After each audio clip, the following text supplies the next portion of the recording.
Here we are once again. It's that time, that perennial discussion that everyone loves to rave about. Talking about balance, but this time it's for phobies. There's a reason for it coming up as of late. Carsticles did produce we'll call it a tier list. It is on Tier Maker, of course, but a list of phobies that they feel should be buffed, should be nerfed, should be left alone. And then, of course, that remainder category of you don't see it that often. Now, I have my own thoughts, but we're going to talk a little bit about balance as a whole before we dive into the particulars of breaking down that list. So let's get to it.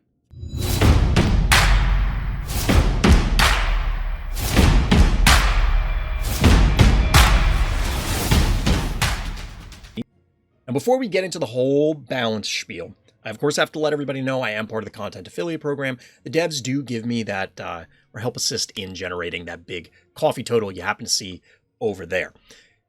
Just prefacing everything so everybody knows what they're getting into. But as far as balance goes, there are a few different points, and by a few, I have 1, 2, 3, 4, 5, 6, 7, 8 that I want to cover that are all deserving of their own videos. So I'm going to try and do the condensed version so we're not here all night listening to me ramble before people get into the meat of what they actually want to see in the tier maker list. So there have been a number of comments both in the thread after the announcement was initially made in the official Discord about the balance changes. There were comments there were comments in other threads about a variety of things relating to balance and how it's going to function in phobies. And for most of them, I am of the opinion that we don't really have enough information about how the devs intend to go about things, what the game plan is, what they expect the game to be. Now, that's one set of items. The other piece is the devs obviously want our input, or they wouldn't have elevated Carsticles' list to the level that it was, asking for our opinions and our feedback. But we do have to set up some ground rules, both for me, my opinions, and of course, what I'm going to utilize to actually gauge the list from Tier Maker. So, first things first. Rebalance or balance change cadence. We have gotten balance changes about a year ago now, and we got 2 of them.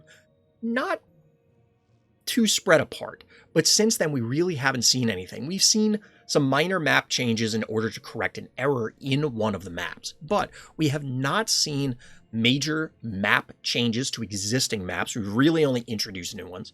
And then for the most part, the rebalancing for the phobies cast has been through the introduction of new phobies and the aforementioned new maps. We don't know if there's going to be a regular interval for balance changes, or just simply, as we saw in the past, the team feels that something's out of whack and they bring it in line, either through a nerf, buffing other things like we've seen with repeated bad sushi buffs, or where that's going to end up.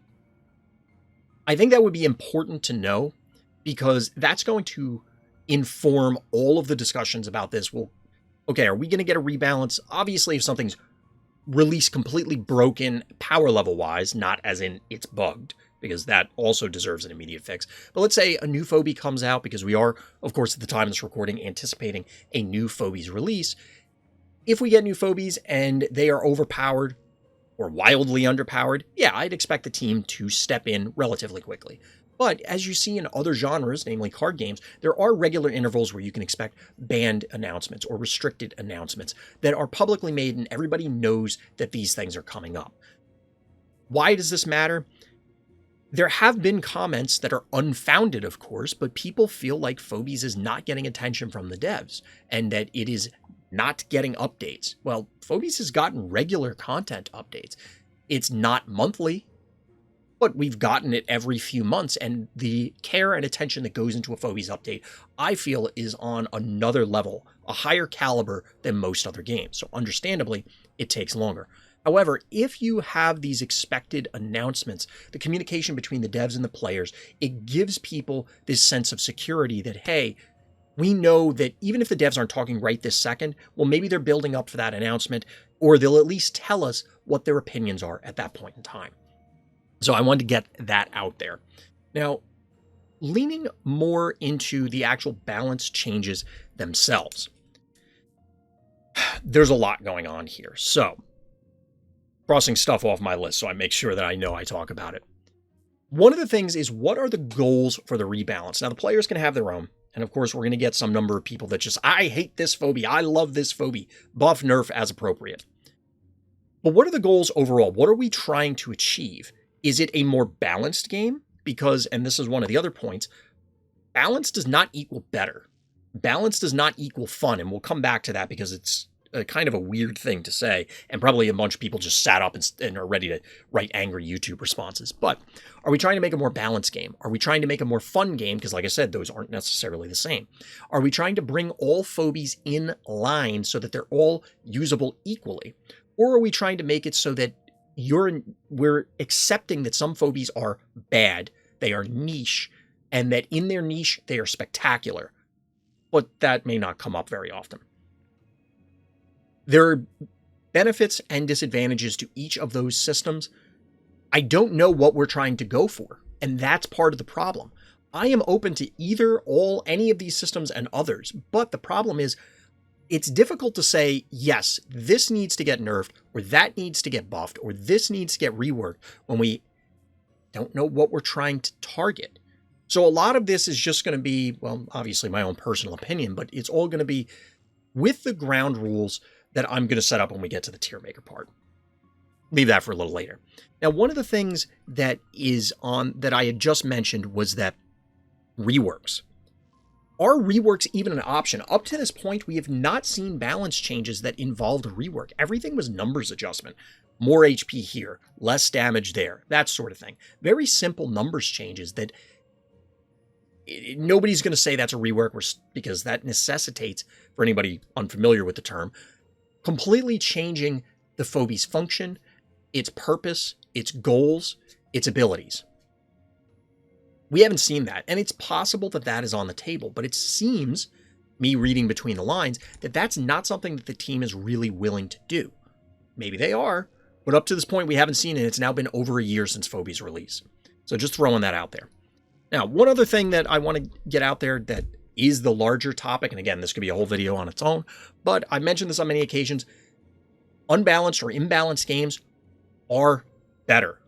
Better being the operative word and obviously subjective. The reason I say that is a perfectly balanced game isn't necessarily fun.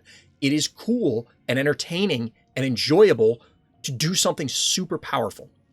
But when you balance things, you are naturally homogenizing them and bringing them closer. So the degrees of difference, the strata are not that wide between certain factors. Like if every phobie was a 1 key and every 1 key has 500 health and 100 damage and that's it. That's not great. It's not entertaining. It's not fun. Because you could do that all the way up and down the chain and Phobies loses a lot of its flavor. And most games are like that. Having interesting things and also homogenizing them in general prevents you from having these, it's great in this scenario, but overall it's not great. Because everything's just kind of, they're all right. They're all just fine. Having entertaining stuff is lost when you do that. Now, I see a comment in chat that's saying, the question is how competitive you want the game to be. There are tons of highly competitive games that are wildly imbalanced. And that is part of this, because the definition of balance, if you, and this is also on my list, are we balancing around the assumption that everybody has a complete collection? Because this is not a card game. You have access to your entire collection. If we assume that everybody has equal levels and equal collection, like everybody has the same phobies, whole cast, subset, whatever, although the subset changes things, but let's assume 2 players meet up, you have all the phobies, you have all the stress levels. Does it matter that Boss or Gonzo or Attractor or Hevo 3.0 or whatever is just infinitely better than Rusty? No, it doesn't from a balance perspective. It's as though Rusty doesn't exist.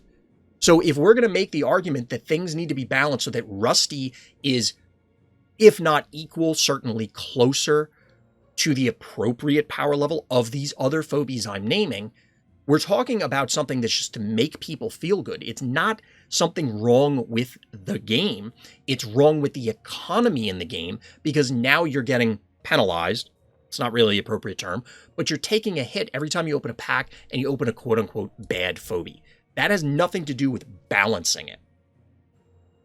Let's see. I agree, balance not equal fun. However, I do think that diversity of experience equals fun, where balance changes can provide. They can also do the opposite. But that's kind of what I was saying earlier. If you go too far with balancing things, you make all the experiences basically the same. But by differentiating experiences, by having that diversity of experiences, you introduce the potential to have these really high highs and really low lows and everything in between. Oh yeah, Twitch chat, don't worry about it. It's awful. It's not going to format things right. So in my opinion, I am of the opinion it is okay for phobies to be bad. Rusty is arguably unplayable. And I don't think there's very many people that are going to rush. Well, I take that back. There's tons of people that are going to rush to Rusty's defense. You're wrong. Rusty's bad. It could certainly be improved. It could get reworked, and we'll get to that later. I am okay if phobies are bad. I just don't have a problem with that inherently. But I also don't have a problem if we try and make all the phobies good. But again, that goes back to my earlier point of what exactly are we trying to achieve with balance? What is the ultimate goal for all of this? Now, one of the other things that comes up in a lot of these discussions, because everybody focuses on, hey, let's change this number. Let's change that number. Let's rework this phobia. Let's do that. Well, you can rebalance them in other ways, just as the dev team has been doing, which is new maps and new phobies. I usually use this example, but a lot of people point fingers at the jackalopes. 3 of them are basically the same. Then you have the king. Well, what if there was a jackalope queen that completely turned everything on its head and gave you a reason to not only run jackalopes, but run them all together? Well, there you go. That suddenly changes the entire scope of everything without modifying any of the existing game pieces. And that's before you, of course, consider, hey, maps change things. We all love to point and, well, personally, I grimace at the once lore. But the fact of the matter is that it absolutely favors, negatively, but it absolutely favors certain phobies over others. With unique map design, maybe new tiles, maybe not even new tiles, you can emphasize or de-emphasize certain plays for any of the players and certain collections.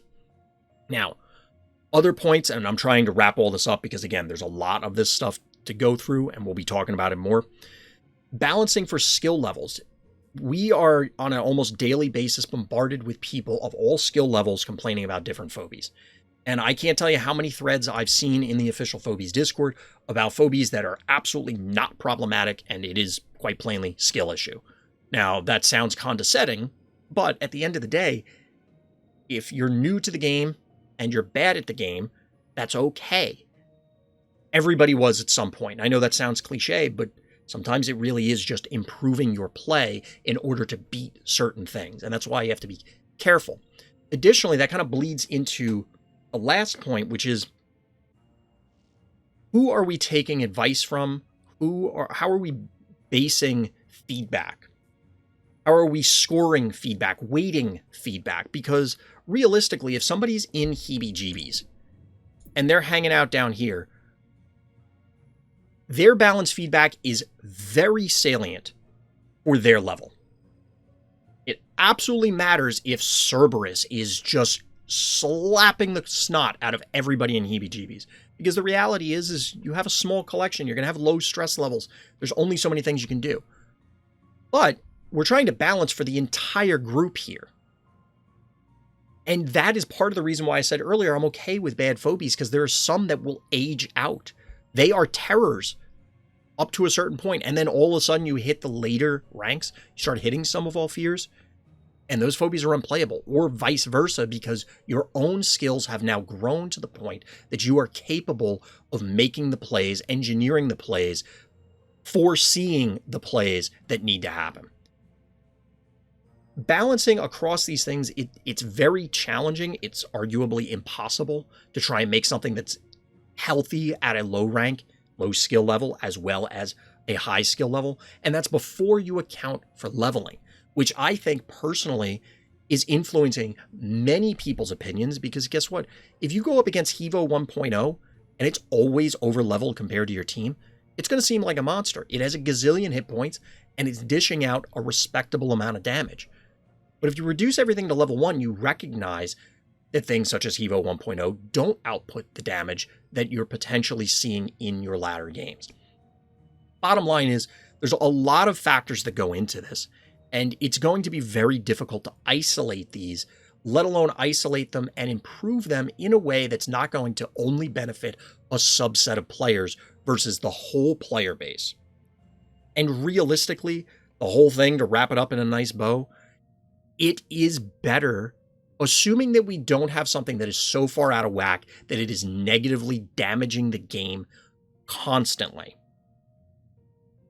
It is better to just ignore it in most cases and release new stuff. Because the reality of it is the devs are trying to keep the lights on. The company needs to pay their people. They're making Phobies. They're making this game that we know and love. In order for them to do that, they need to sell stuff to us. And most people are looking for new toys. This is kind of a psychological thing where if the devs tomorrow came out and reworked the entire existing Phobies pool, that will not be as important or as exciting to most players as it would to get a single new Phobie. That sounds insane, but you can see it in tons of games. People immediately run for the next new shiny toy, and they just kind of forget about all the stuff that was hanging out back here. Eventually it'll come back up, or maybe it won't, because they latch onto the new thing. Like I said, the new toy could fix old problems. So those are a few different points that I wanted to bring up, preface everything before we jump into the tier list, because there's a lot of things to talk about. As I said, I could make all of these like probably a multi-hour video each, but if you've been around, you know I love to talk. So let's jump into the tier list and take a look at that. Agree. Opinion on potential power creep with new stuff being added in terms of the old Phobies. So are you asking my opinion, Rocket? Or I'm not quite sure. If you're asking what I feel, yeah, there is, of course, the potential that power creep could happen. Power creep is not inherently a bad thing. It is a balancing tool. So, for example, I'll switch back here for a second before we go back. So, for example, say a new game. I don't know, maybe it's a PC and mobile game that is kind of like chess, but it has like all these individual pieces. Crazy idea, but you know, people might like it. Let's just say that existed, right? And they release really basic things. Like really basic things where it's just like, yeah, you're just a body and, you know, you move and attack. You don't really have any powers. Power creeping that out of existence wouldn't be bad. The reason for that is you can test the waters for balance because you don't necessarily know, like you can do internal testing, but it's one of those, like any cliche that goes, well, plans don't survive first contact with the enemy sort of thing. You release it to players, it's out of your hands. Like things are going to get put through their paces, and the players will find things that the devs are just never going to find because it's way more people with way more hours, with way more time. And, you know, you get the idea. The point is that you could test it and go, okay, this is safe. Then based on our calculations and our data, we can now release this new thing that is original thing 2.0 and make it just slightly more impressive, slightly more interesting, and build it up that way. Do I think that's healthy for Phobies? Because in general, I don't have a problem with that. I don't like power creep overall as like a long-term thing. Like I don't want the Yu-Gi-Oh route where they just, all right, the numbers just forever go up sort of thing, or the cards become more and more ridiculous. I think for Phobies, we are pretty far away from that being even a potential option because the quantity of Phobies is just too low. I don't believe we're at the point where you have to rehash things. Now, you might want to do it anyway, but I don't think we're necessarily at that point. Last two expansions have been arguable power sink instead of creep for Phobies. I mean, I don't agree for full disclosure. For Carnival,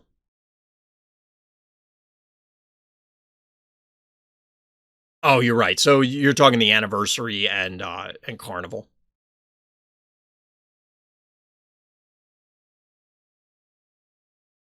I mean, it might be telling that off the top of my head, I can't really think of I can't think of an anniversary Phobie. So I can't, it's hard for me to argue that.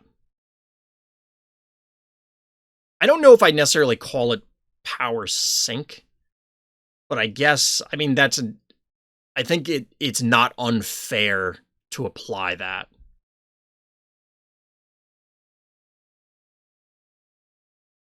I mean, what have we gotten out of the more recent? Like, Daisy is reasonable.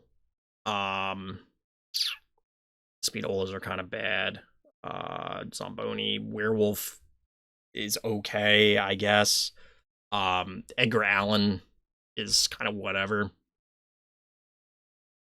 Yeah, I think they're probably, I mean, it's tough to compare it directly to, because we'd have to look at like percentages of how many playable phobies are there in the last two expansions, respective to the quantity. Because even one phobie within the 8 is going to be a large chunk of it compared to the original set, or full disclosure for that matter. And like, there's a lot of chaff in those expansion or in the original stuff anyway. So I don't know offhand what the ratio would be. Point is if I could see it being in line with everything, and it just feels worse because it's like, oh, well, there was one good phobie out of the 8. Not saying that's true, but like, if we're assuming there was only one really good phobie, it might only be one in every 8 in the original set of phobies, the original cast, that's true. I'm not sure. All right, chap. So we can't get all of this on screen at a single time, but this is Karsticles' list from Tier Maker. If you're interested, there is in the announcements channel in the official Phobies Discord a link to it, as well as you can just go on Tier Maker and go find it. We can, I need to remix this list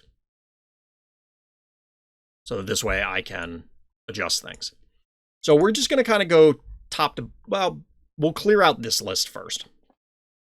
I think actually going bottom to top might be more interesting. So here's the tier list, since everybody loves lists. Like I said, Karsticles put this together, so shout out to Karsticles. I know other people have tried to do their own versions. I really just didn't want to sit here and go through all of them. But we'll go bottom to top. I don't know if we're going to talk about literally every phobie, but this is going to be long. So strap in, everybody. I agree with Jammy Fish. Personally, I feel as though Jammy Fish is one of those effects that is either going to be absolutely broken or probably useless. And the only reason it would be useless is because like the numbers don't work. Like, it could very easily be broken. This effect seems really powerful, but I don't see it. As in, like, nobody uses it, or I don't see it all that often. However, most people don't have it. So we're going to leave that alone.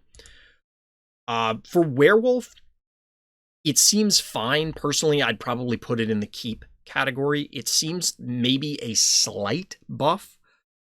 It just doesn't seem to show up with all that much regularity, but it is an ultra rare. So I would not be surprised to learn that most people just straight up don't have it, and therefore, okay, we can't do it. But I haven't seen it. Zomboni, I think, needs a little bit of help. Zomboni probably should have higher base health. I don't really see a reason for Zomboni to be so fragile after it heals once. Now, the heal only... Where's the... Oh, here it is. We're going to put it in the buff category. So Zomboni is our first move. I think Zomboni just... You have to spend too much to get the value. We've seen a single cool, powerful, strong Zomboni play from DT, which I still, as I'm saying this, I still have to get it edited for the clip, but it's in the previous viewer games. I think it was 128. I could be wrong about that. But regardless, Zomboni just feels like it doesn't quite do enough. It either needs higher damage so that it leeches more, so that way it does so much damage it can leech back. I don't understand why it has a lock on its ability.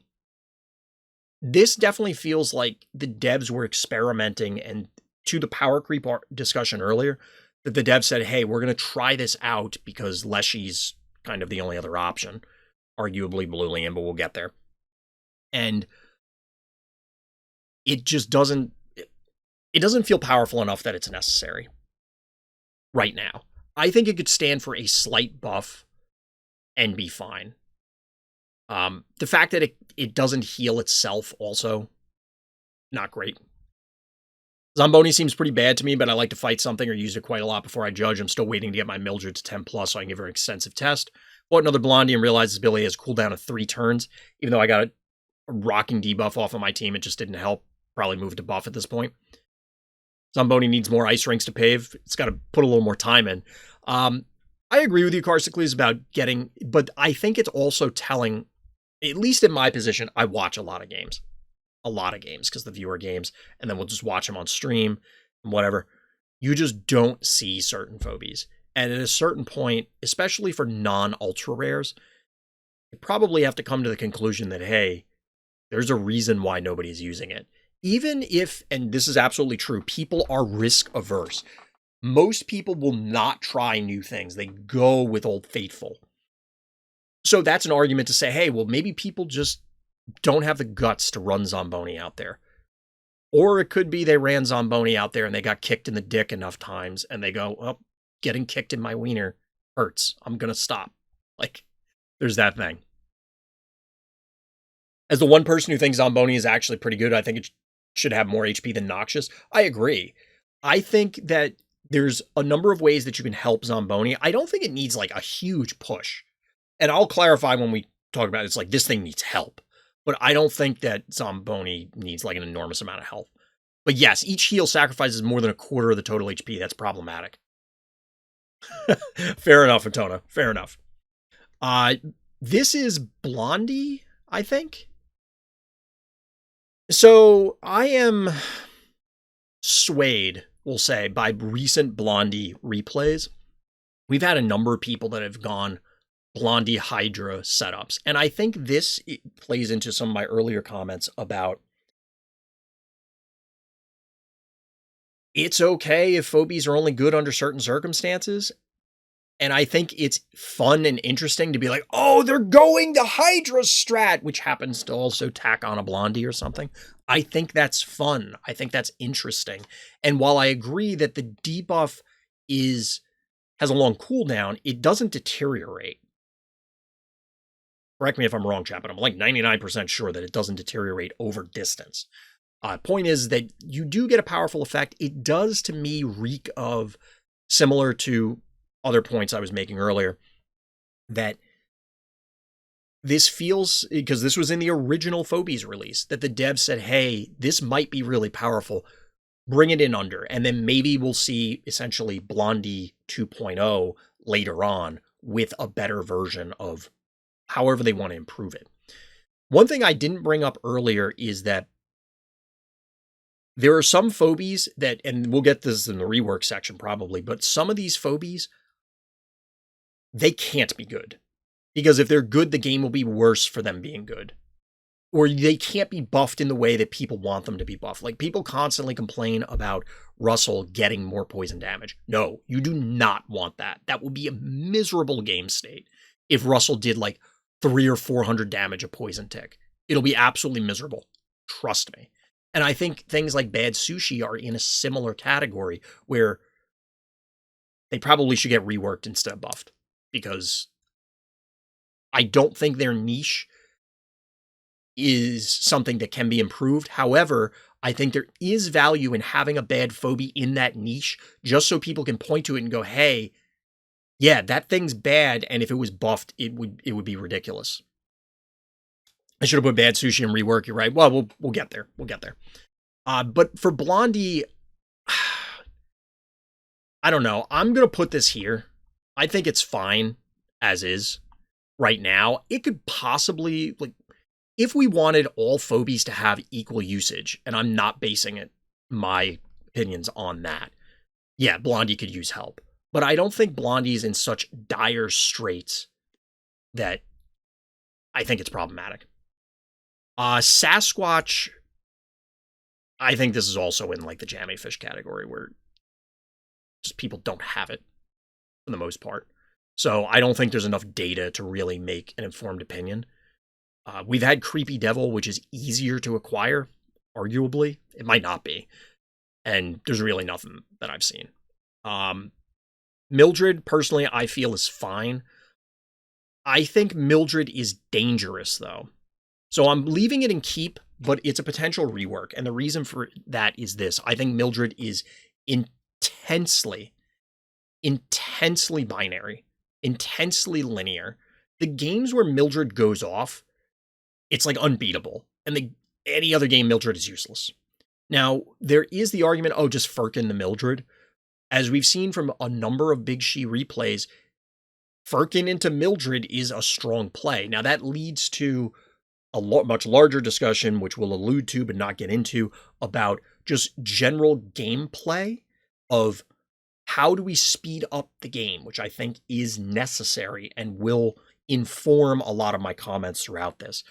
Because banking to a big phobie, just stalling the game out to a big phobie on many maps is not only viable, it is the appropriate strategy. Mildred, bringing it back to the phobia in question, I think is okay as a strategy check. So if you play real-time strategies, you'll probably have heard the term a build order loss, where now in real-time strategy games, obviously real-time, not turn-based, but players have a fog of war. They can't see what their opponent's doing. So they're doing their thing, they're doing their opponent's thing, and part of the game is scouting your opponent and saying, well, they're doing that, so now I'm going to do this. And then when they scout you, it's like, oh, well, they're preparing for that, so I'm going to counter their counter with this. And then it's just like things keep going, plus obviously the skill component of doing everything in real time. We lose the real-time element for turn-based, clearly. But the point is that in real-time strategies, the build order piece is if player A does this, if they go rock and I go paper, I just beat them unless I just, like, I literally pass out. Unless I'm actually unconscious, I can't lose. Now, those sort of games feel miserable if you're losing player. You feel like a genius when you're the winning player. That sort of experience, the euphoria of doing that in phobies would be, hey, my opponent maxed out. They don't have a Firkin. I'm not under pressure. I can slam this Mildred and annihilate their entire team before they can react. If you can manipulate your opponent, whether it's Mildred or it's another phobie, I think it's interesting to have that, because then it also forces your opponent to always respect the potential for that strategy to come out. Because it's like, hey, they could slam Mildred, they could slam this, they could slam that, and if they do, I basically lose on the spot. Obviously, they could just make an egregious error and walk it into the wood chipper, but you get the point. Now, the flip side of that, of course, is it sucks to lose like that. Like, oh, I accidentally, but I made a mistake and maxed out and I immediately lose and there's just no hope. It's tough. It's tough. I think stuff like Mildred is okay. I have talked about my concern, and again, I'm not going to beat the dead horse right now, but I have talked about the concern for phobies overall, where the game moves in a direction where there's too many of those, and it's like you can't possibly answer them all. Because I would like to see more of these phobies that are super linear, such as Mildred, where you can answer it in other ways. It's just super inefficient. So, like, you're at a big disadvantage, but you could dig out of it. That's kind of a pipe dream when we're talking about high skill players, because they're not going to give you a moment to breathe. Point being, tentatively saying Mildred is fine as is. And the last one, Edgar Allan absolutely needs help. This is going in the buff category. Edgar Allan sucks. It's way too expensive for too little of a buff compared to everything else. However, this is something that may possibly should be in a rework category. The reason for that is I don't know if Edgar Allan is allowed to be good. And I mentioned this earlier. If you make Edgar Allan good, I'm not sure we want to play that game. Like, that world of phobies might be absolutely miserable. Because Edgar Allan, imagine if Edgar Allan gave Gonzo, this would not happen, but like, imagine at level 1, Edgar Allan gave Gonzo levels of attack. Think about that for a second. I'm just going to let that marinate. It's a global ability, so most likely if it's actually good, it's busted. Same story as Russell and Akira. Absolutely, DT. Absolutely. And that's what it boils down to is I think that it's not the problem is it's not just that it's global. Like I think that it would be it's not impossible, but because nothing's impossible, right? I think the big problem is if you make this good enough, even if it's like an AoE around you, I think that it's going to be a nightmare because it's very easy to just go, hey, this guy's in range to hit twice, and then two other things are in range to hit once. That's 4 boosted attacks, and all of a sudden your entire team disintegrates. And it's just like, oh, well, it's not as bad as Akira, but I think that it's, I don't know. I think Edgar Allan either needs a buff or a rework. I'm going to put it in buff only because I don't want to rework phobies. I don't think the team is interested in doing them, and I think it would be better to minimize reworks personally. Now, that's a personal preference, but I could see it going in either category. But it's certainly not viable the way it is. Even the niche that it serves right now, it's just not good enough. Like, there's basically no time where you want Edgar over virtually anything else. What kind of buff would Edgar need? So there might be a damage buff that you could put on there. We're talking the ability here, not its actual damage output, that would be healthy. There might be some level you do weird math and you make it happen and like it evens out. I don't think it can be, because at level 1, I believe it does 100 damage. 100 damage buff. I don't think it can be more than 150. If you start approaching 200, I think it's going to be actually broken. We'd see Edgar every time and it would dominate the board every time it hit the board. I don't know. Buffing its stats, the actual Edgar Allan stats, is meaningless. I don't think it makes any difference, as we've seen with Russell. Yeah, it'll do more damage or it'll tank more damage. Of course, that's better. But that's not why people play Russell. The focus is the ability. So either the ability has to get better or it needs a different ability. Those are the only options, in my opinion. So that's the low experience category, at least as far as Karstocles was at. I have a different set, obviously. So we'll see how we go as we progress. Leshy.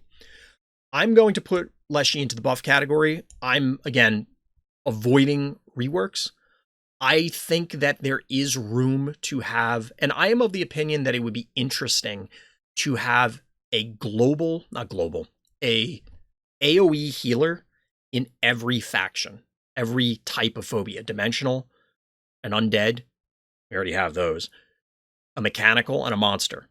I think it would be interesting to have that in each of them, and then add a unique flavor for how each of them function.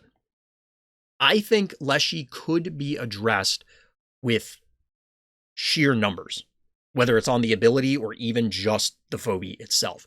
Because it's a dimensional, making it a glass cannon inherently is interesting enough to me, where, for example, Heartbreaker, which we'll get to,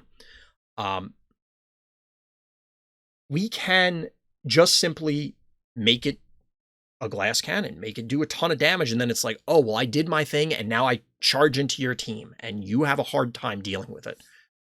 Because it's going to do an enormous amount. Like, you have to manipulate your board so that way you don't just get blown out by the damage. Now, I can understand the appeal of wanting to rework it, but I think that there's a gap with AoE heals. There is a caveat for also why I would support another rework, and that's poison. Poison sucks.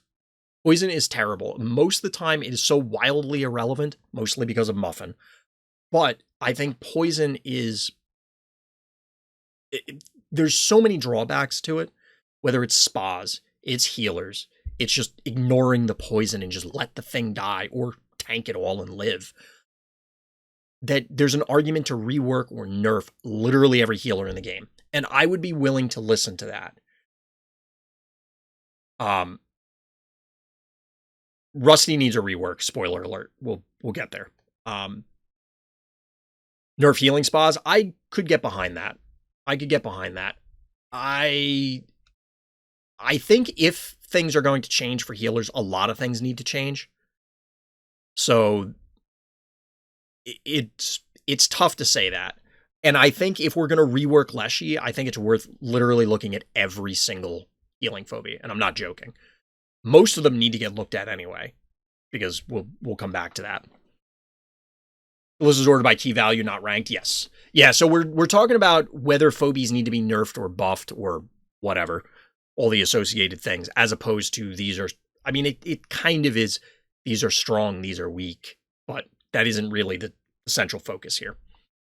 So Rusty absolutely needs a rework, in my opinion. Now, to me, a rework could be just giving him damage on his ability. I don't understand how a bear trap clamping on you doesn't deal damage.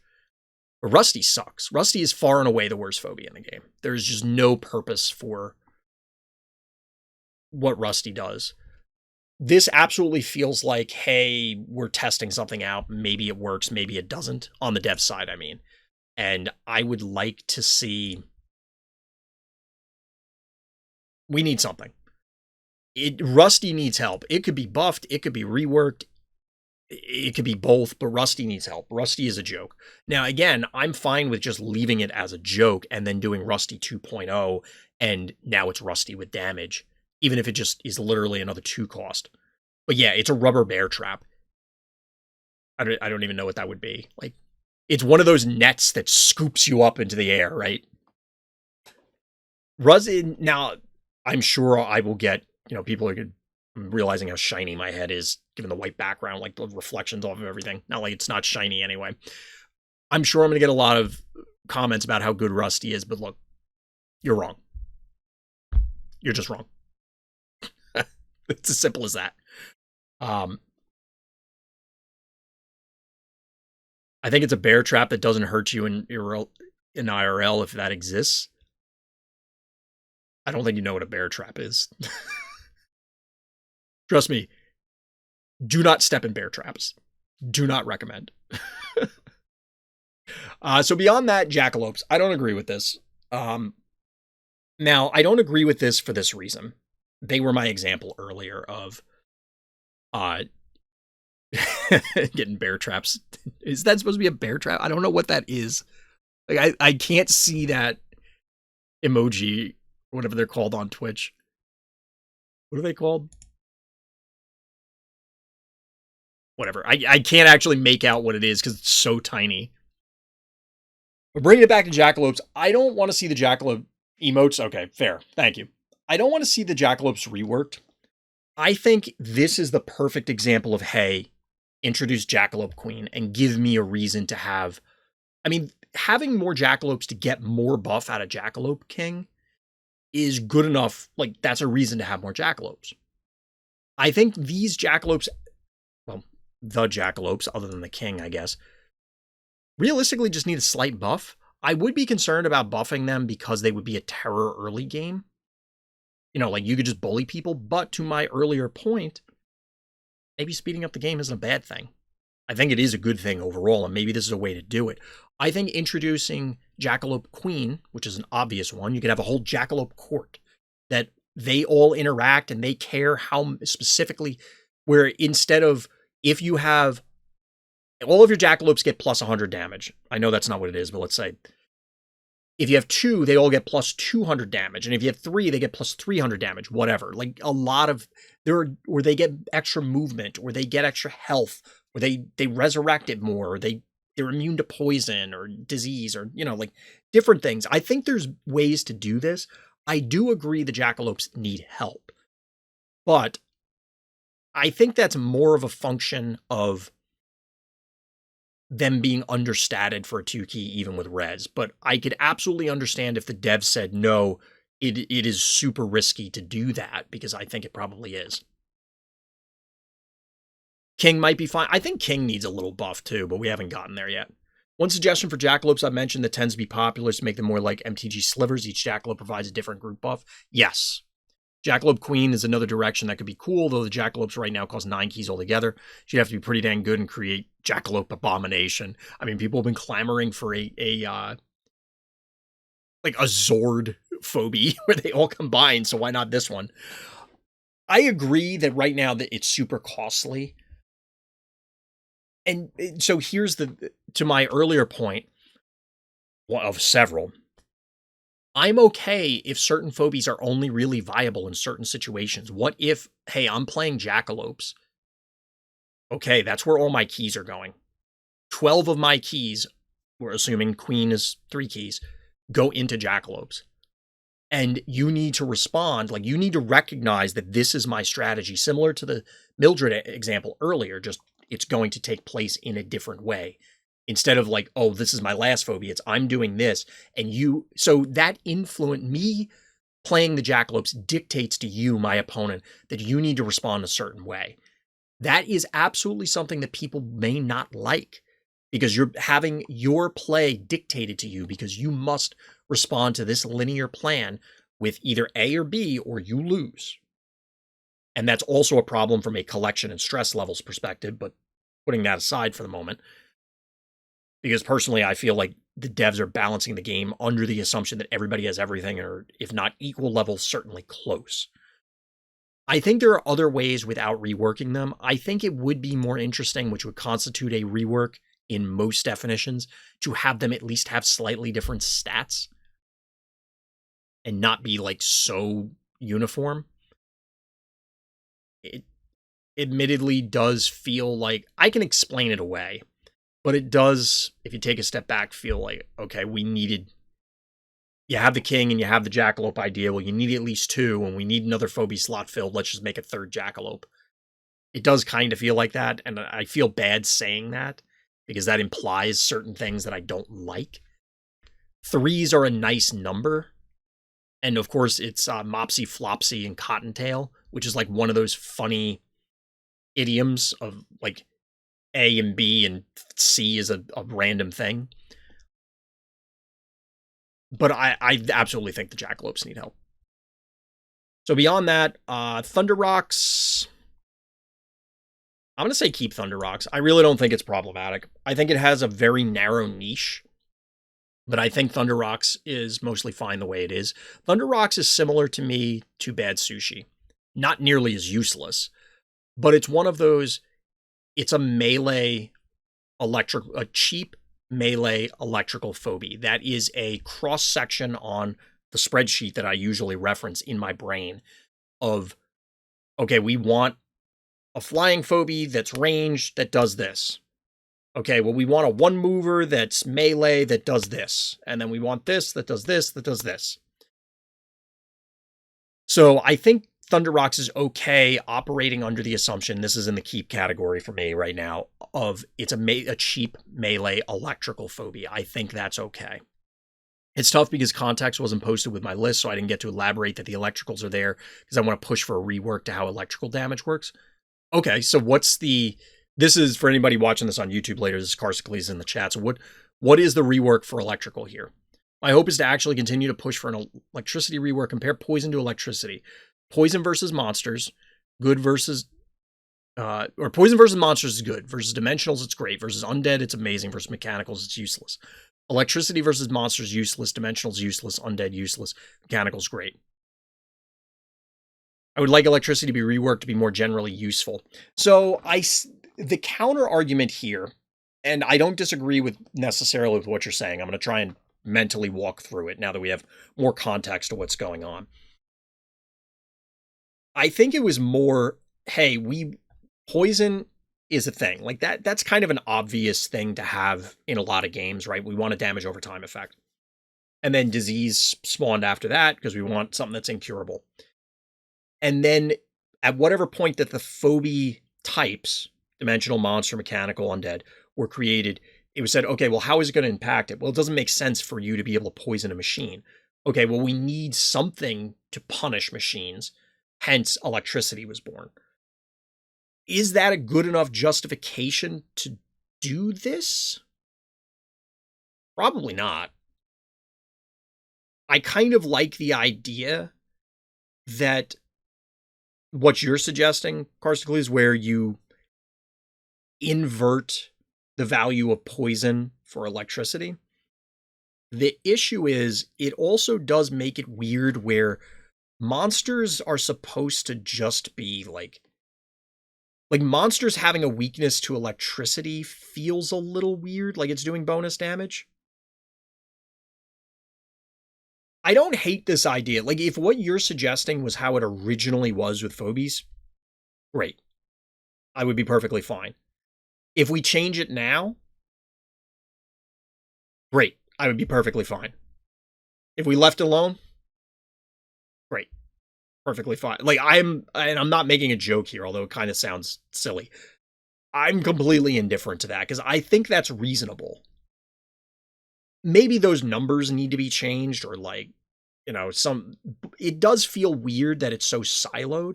This definitely feels like a flavor thing, both the poison and the electricity piece of it.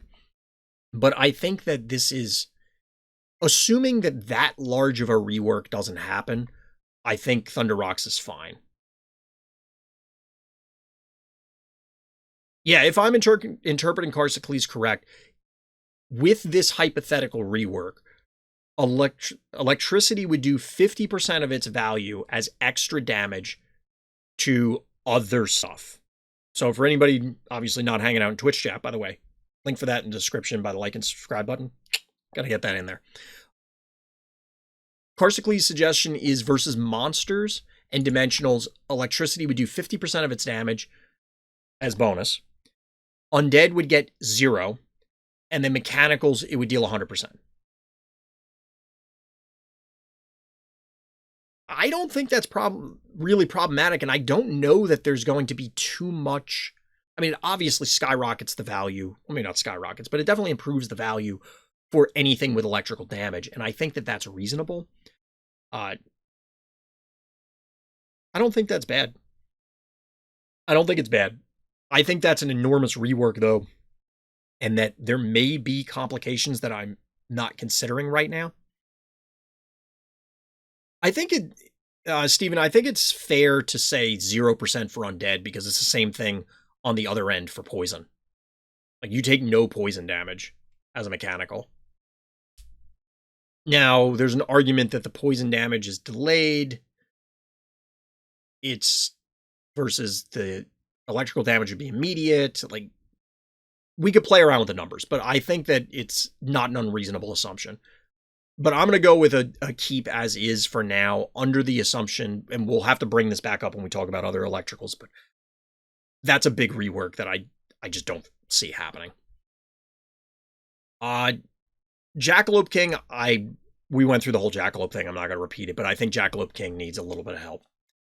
I disagree with Temptress. Now, again, this is exactly what we were just saying a moment ago, and Sparky. We'll get to Sparky and Ray. I think Tempers, even assuming we don't go down the path that Carsicles was describing with this enormous rework for electricals, I hesitate to call it enormous. I didn't really hesitate, but enormous may not be accurate. A rework for electrical damage. If we assume there's no rework, Temptress just needs more numbers. This is one that could absolutely be cured with more numbers. I have mentioned before that I'm concerned that it either displaces, replaces Ginsting, or is it problematic that now we have Ginsting, Daisy, Temptress, and it's like there's a too many 4-cost ranged guys?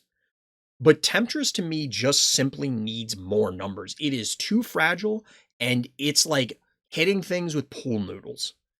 You are not hurting anything. Like, I don't think there's a single person who says Temptress is overpowered. The thing about Temptress is that she has this cool AoE ability and concept, but it's terrible in practice. She's a 2-move with a weak health. Absolutely. Temptress, again, putting aside the rework, I'm surprised Rocket Man is in the buff section. I didn't even notice that. It's going to take a while to get there. But putting aside the rework for electrical damage, I think Temptress today could be a playable, reasonable phobie if you just simply gave it more numbers. Now, this may have been a thing in testing. And again, this goes for everything. Everything that I'm commenting on, oh, well, this needs to get buffed, this needs to get nerfed. Maybe the devs already tried it and it was hot garbage. Either it was unplayable or it was way too powerful, whatever it happens to be.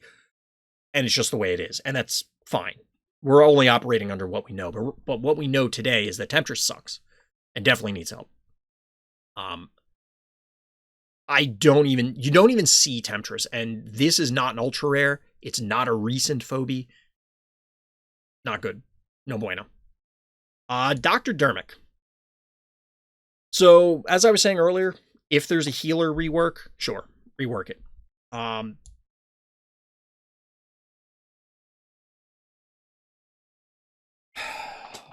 don't really want healers to get better. I think healing is... This is going to sound extreme, but I think healing is bad for the game.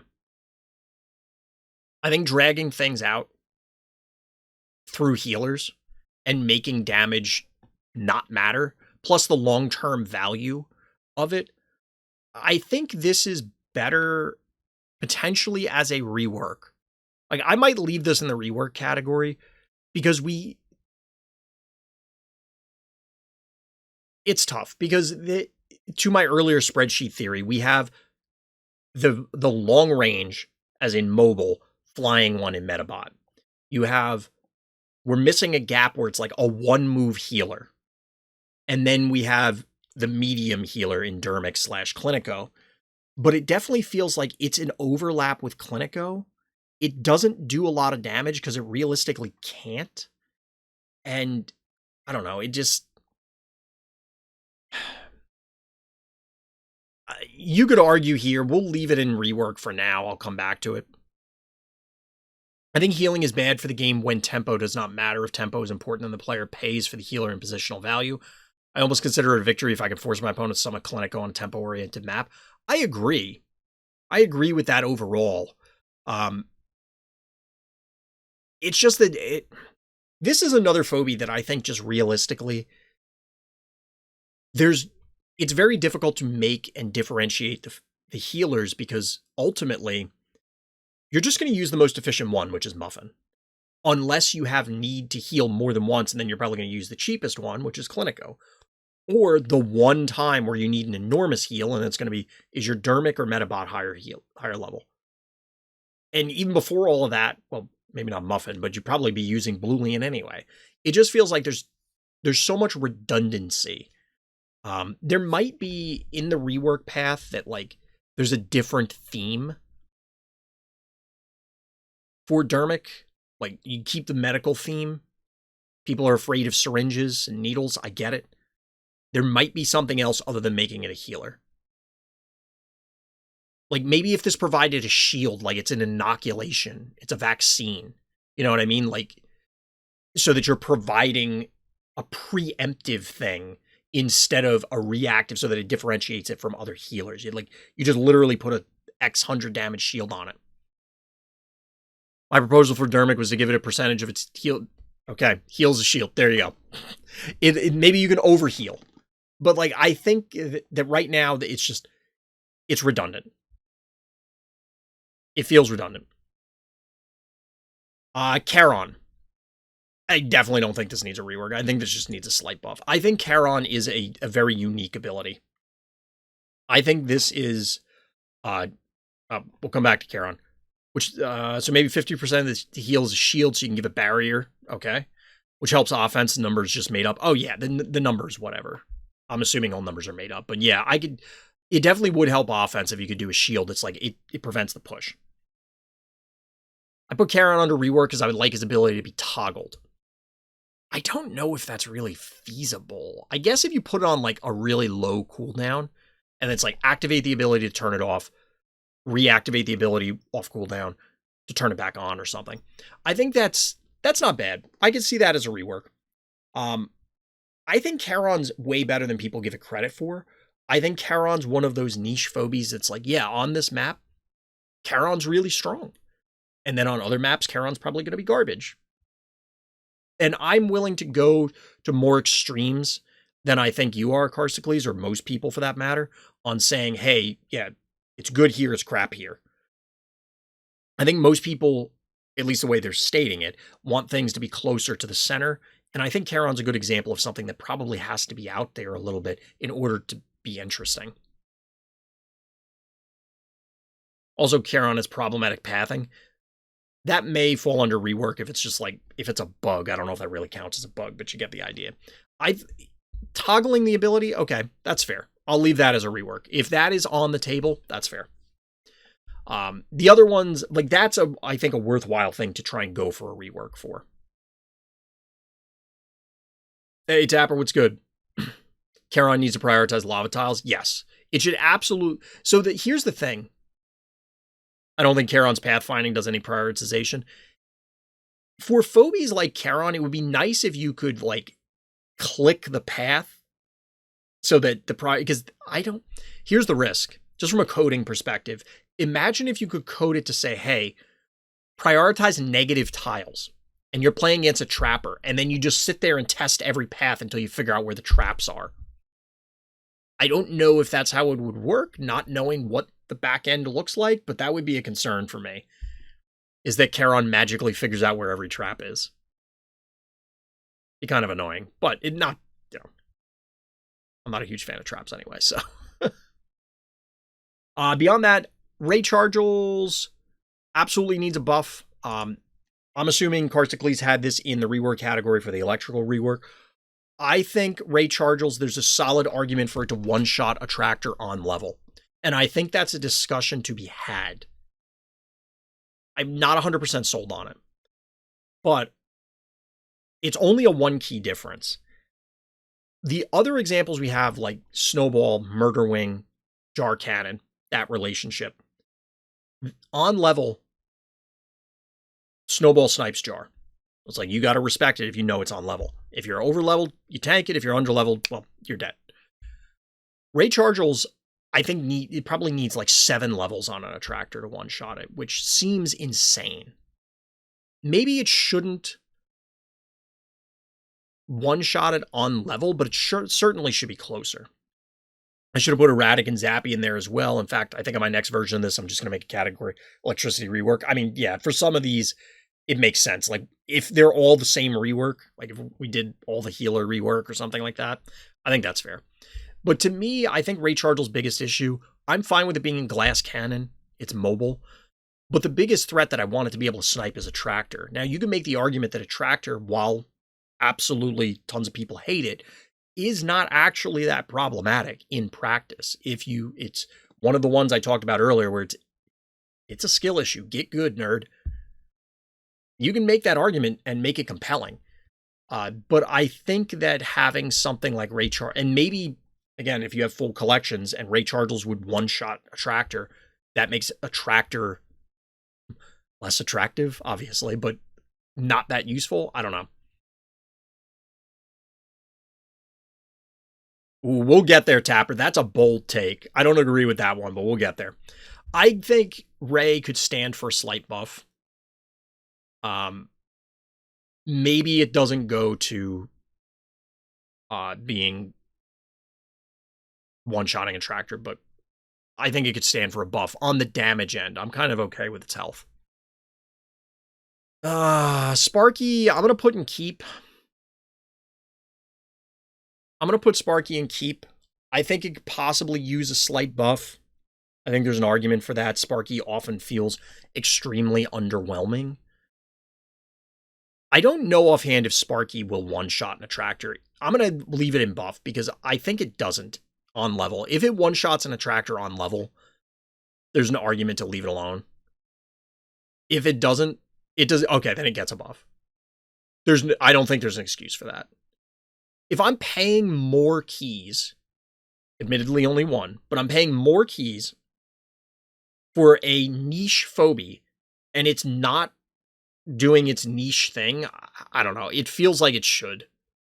Maybe this is, again, something that maybe the devs tested and said, you know what? That's not good. It's bad. And it just feels like it should. Barring additional information, I feel like Sparky should one-shot a tractor on level. I don't know. Tell me if I'm wrong, chat. Tell me if I'm insane. Let me know down in the comments, YouTube. Barring any comments on that, no one cares about Repeller. No one cares about Repeller. Repeller is terrible. I have the same feeling, but I'm also biased against Attractor. I mean, I am too, but in all seriousness, like, I think it's reasonable to say if you are an electrical phobie and you cost as much or more, there is a very compelling argument that you should be killing in one hit the relevant things. And again, within reason, maybe, like Sparky shouldn't one-shot Zappy. Obviously. I care because I want to use it without dying in one hit if an opponent goes electric. I mean, but if you're forcing them into an electric phobie, that is the kind of interplay that is arguably good. It may not be. And I was going to switch over, but I think this is worth discussing. If you disable Attractor, that could lead to worse games. The reason for that is it slows the game down. Like, Attractor is a stalemate breaker. It can induce... oh, you were talking about Repeller? Okay, never mind. Forget everything I was saying. Well, we'll continue the thought. Attractor is a stalemate breaker, but can also induce stalemates. The latter part of it, I think, is just from people playing too defensively. But Attractor is how you siege someone, because like you just bully them out of position. As far as Repeller goes, I was mostly making a joke. But Repeller is just terrible. So when we get there, we'll get there. I don't think Droney needs a buff. I think Droney is exactly what it should be. I mean, you could change the numbers, but I don't see a reason to change Droney. It snipes resurrect phobies when your opponent makes an error. It allows for you to be mobile. I don't like 3-move things. Let me explain Droney. All right, go ahead. I'll explain why I don't. I don't like the idea of 3-movers in general. I think they're very dangerous. So even if we assume Droney is bad, I'm okay with that. I am personally okay with 3-movers being bad. I think this is a power creep thing that could be very dangerous. But we'll wait for Carsicles to defend themselves. Or defend the position here. It's like I said, I'm having difficulty trying to justify something on my desk.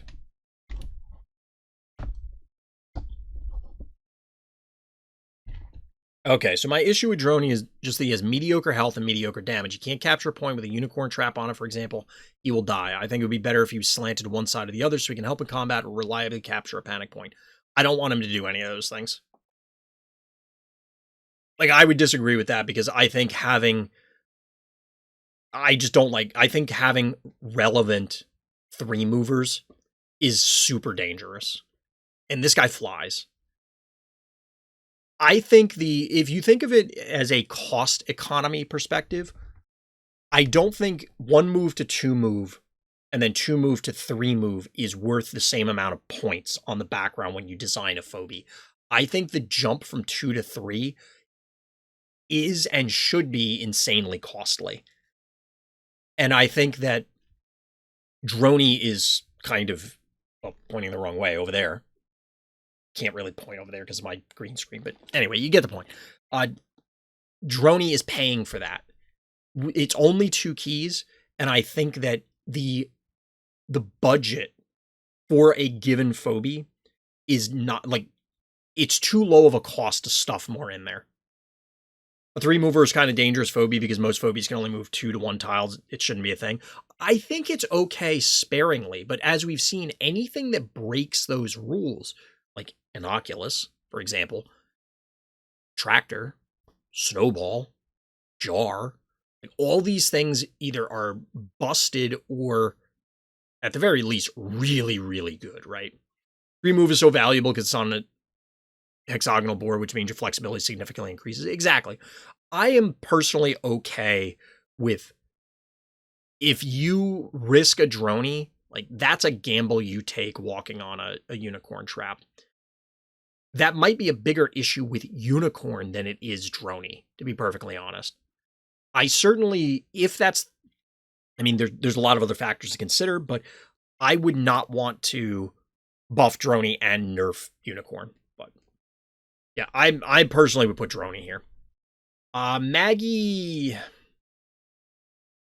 I guess you could buff it, but I don't know. I'm very indifferent about Maggie personally. I don't really have a whole lot to say. It's decent damage. It flies.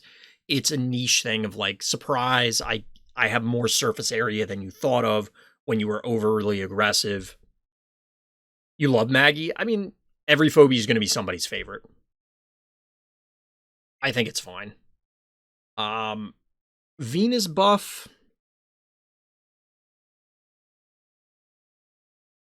I don't think there's any way you can healthily. When you say unicorn, do you mean brony? No, unicorn. The 2-cost corn. I'm sure it's in Nerf. Yeah, here it is. 2-move Venus and lower the HP. So we just have non-poisoning poison ivy. This is another phobia that I'm indifferent to for 2 reasons. One, the power creep argument. You can make that 2-move Venus as a new phobia. And don't get me wrong, I'm saying that stuff. I don't like it as a player because then it's just inflating packs, which to me is bad. But I think this is also a good example of like, okay, a 3-cost 1-mover with high HP and high damage. It also has an ability tacked on. Like, that's an intersection of different types of things that the way the game works is generally not good. And in order for it to be good, if you are buffing it, and when we're saying buff here, I'm operating under the assumption that Carsicles is not saying we're going to change movement. That would probably be a rework, but maybe that's not what they meant. The reason I pointed out is we've never seen the devs touch movement up to this point. It's HP and damage. So if we buff HP or damage, the only way that Venus is playable in relation to everything else is if the numbers are just so absurd that it'll be miserable. That's kind of the way it goes. I'm fine with leaving Venus alone. I would be fine with potentially reworking it. I'm going to say leave it alone under the assumption that I would rather see the rework. I think it's better for the game, and I hope I'm making this distinction enough that people understand. I think it's better for the game if they just release a new phobia. I would rather see a rework. I think Gargles needs to transform. Well, we'll get to Gargles shortly. There it is. Minotaur.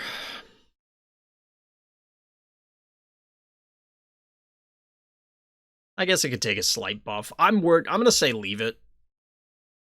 I think Minotaur's fine. I think it's just honestly underutilized. I think it's way tankier than people recognize. Bad Sushi needs a rework.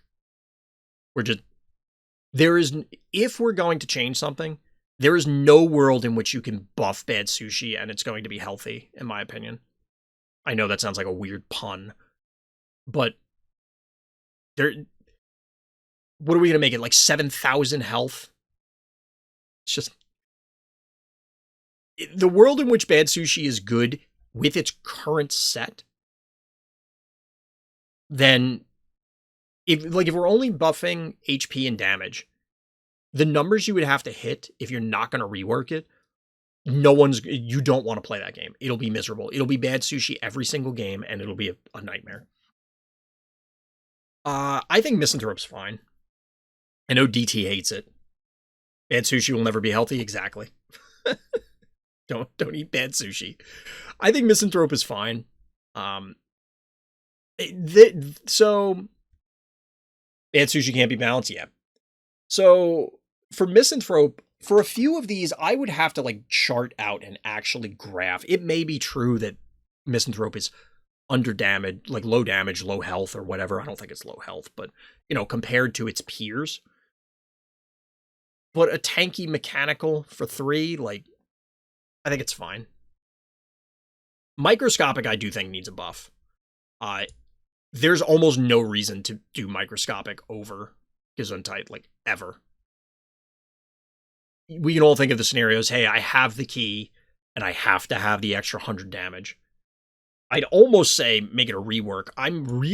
It's weird to me that, well, I kind of get it that the 2 germs are high damage because, like, you get sick and you take a lot of damage, but I'm a little surprised they're not disease-based, but, so maybe rework, but we'll say buff. Baby Snaky, I think, is fine. I think if you buff it, it'll be a terror at low ranks. It already kind of is. It's also exceptionally high damage. So here's one thing I'll preface a lot of these with. The reason to use Mike over Gesundheit is to survive more than 1 hit. That said, I never use either of them. If you have to tank a hit with one of the germs, you're already in a terrible position. Like, you probably are. Like, yes, that could happen, but you're probably dead anyway. The thing with, like, Baby Snaky and these vanilla phobies, I think the vanilla phobies need to exist for low rank new players. I think they're fine in general just as stat sticks. And they are inherently always going to get displaced by more interesting phobies.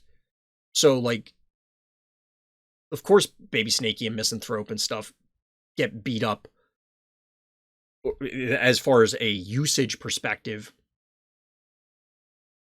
compared to things that actually have buttons you can click.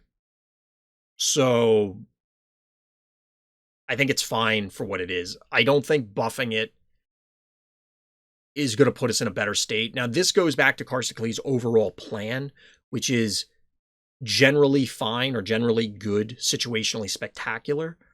I don't think without a rework that a lot of the, like, Misanthrope and Baby Snake are great examples. Without a rework, I don't think there's any situation where they are situationally great and it's going to be healthy. I think it's going to get real weird. I'm going to put Hydra in the same boat.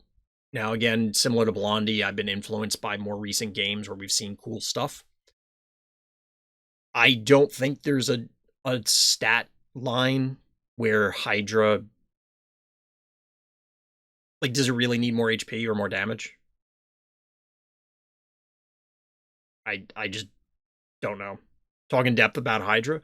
I mean, we've seen recently a bunch of games where people, and presumably it was supposed to be for memes, and we don't know how many times they tried Hydra into Blondie, failing before it worked. But that's an extreme amount of HP, even into electricals. So they just bullied people. And I think that there is that relationship. I've talked before about chains of phobies. So, for example, you obviously have the Droney series and the Hevo series, but there's other ones like Fleshcrawler and Motherload. They're basically the same phobie, just with slight differences. Motherload is just better. Similarly, Hydra Cerberus are a similar relationship. Personally, I think Hydra's better. I think Hydra's okay. I don't know that buffing it really is doing much for us. And I think this falls into, for me, if we assume that Hydra Blondie is a reasonable, heavy emphasis on the air quotes, but, like, that is a thing you can do, catch your opponent by surprise, and it's like, haha, guess what I did? I think that's fine. And then at the highest competitive levels, maybe 1 in 100 games, you'll catch somebody with that. Probably not even that. I think that's acceptable. I think a buff to Hydra is just going to ruin lower stress levels and lower ranks. I think Hydra will just annihilate people, and there'll be nothing they can do. There will be things they can do, but they just won't, if you get what I mean. Primate. I think Primate could use a little bit of a buff. The fact that it has the same damage as Cassowary on level, to me, is weird. Maybe this is one of those where on the graph, this is where it landed, or otherwise it's unhealthy. But Hydra does so little in lower ranks. Lower ranks are weird, though. More damage for Monkey number 9, I agree. Primate number 9 needs more damage.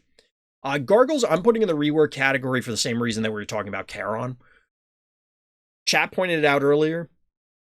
Gargles needs to respawn or reactivate, revitalize on your turn. It also could stand for a buff, because it doesn't do that much damage or anything. The problem I have with this, and I'm going to leave it in rework, but it could be busted then because your opponent can never kill it. Like, Gargles will arguably be immortal. And that could be problematic. But it does play into my earlier point about making games more aggressive.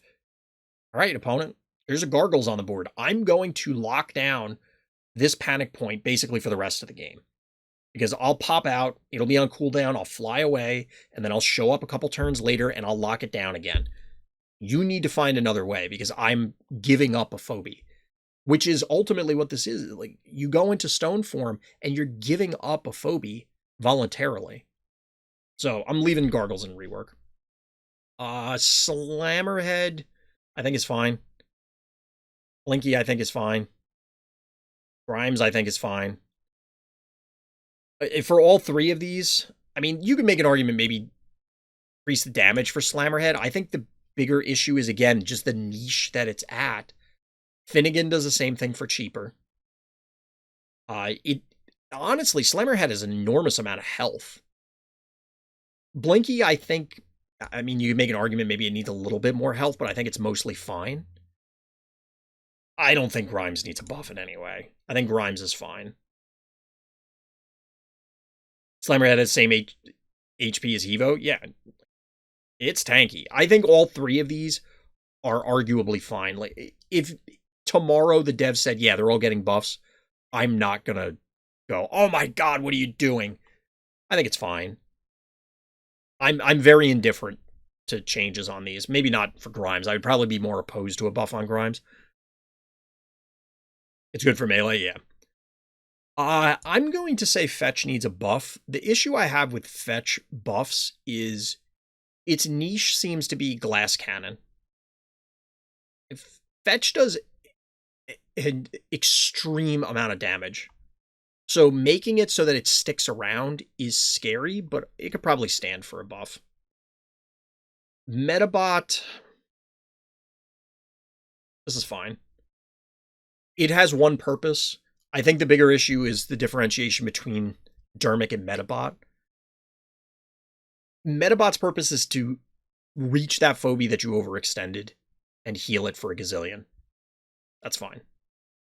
Like, that's its purpose. I don't think buffing its stats, especially, again, 3-mover, I don't think that's a good idea. Stairmaster.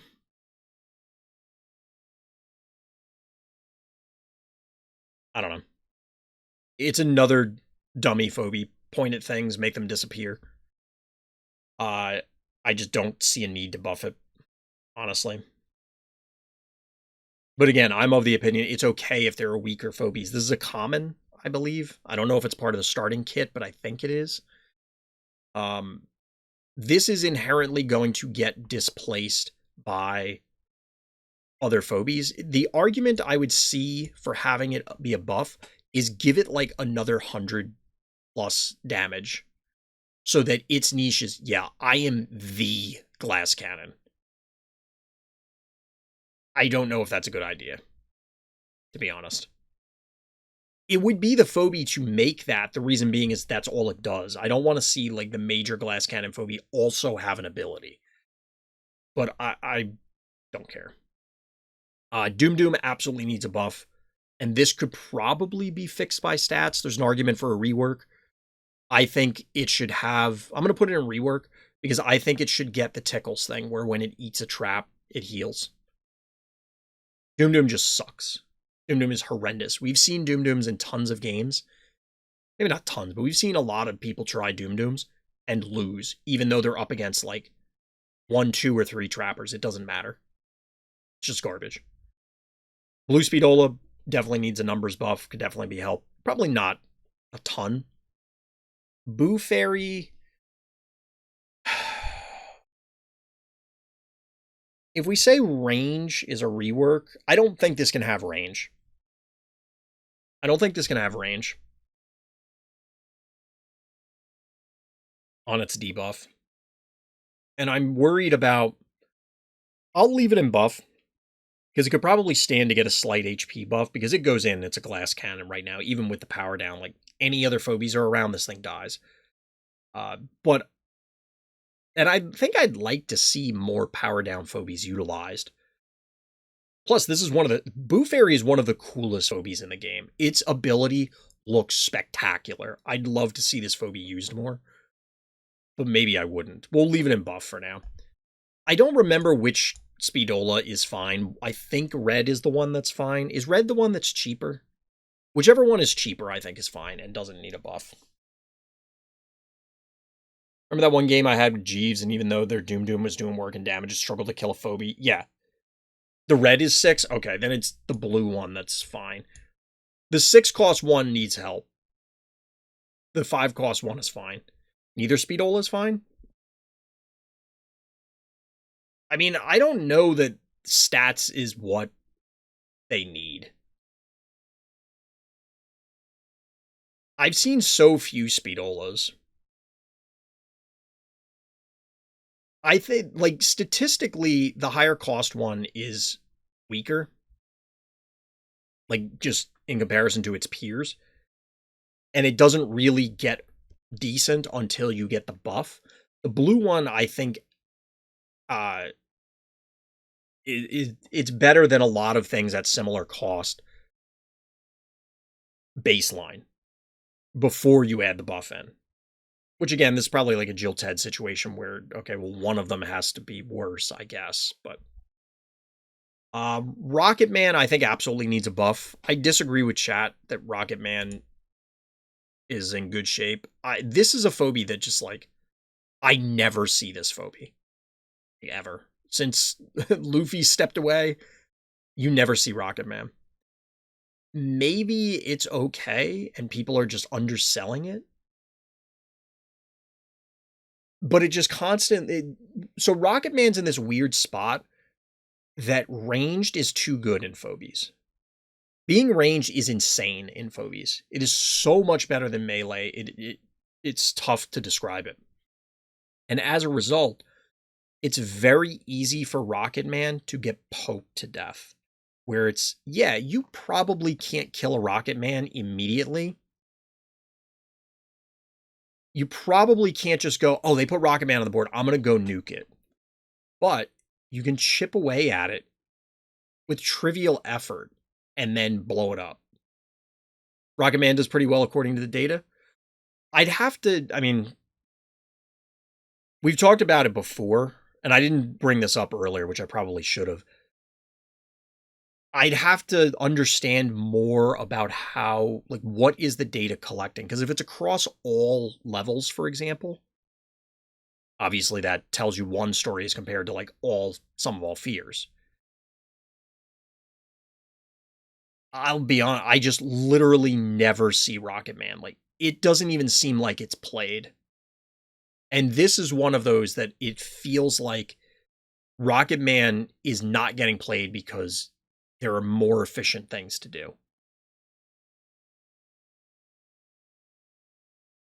And most of the time, like I said, when I've used it, it gets poked a couple times. It's like, okay, I send in my Rocket Man, freeze something, and then it just dies. It never even gets to attack.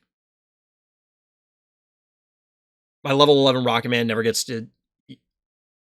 used, as it always struggles with doing something other than standing in a corner menacingly. I'd be curious if, like, maybe people are just playing it wrong. It's possible, but it definitely feels like Rocket Man needs help. Based on what chat's saying, if the data is showing that it's doing well, then I'd have to understand the data more, to be honest, of, like, what the parameters are for it, because it seems like that's so dissonant. I just don't see. I guess the way to put it is, I don't doubt what I'm being told, but I just don't understand how that's possible.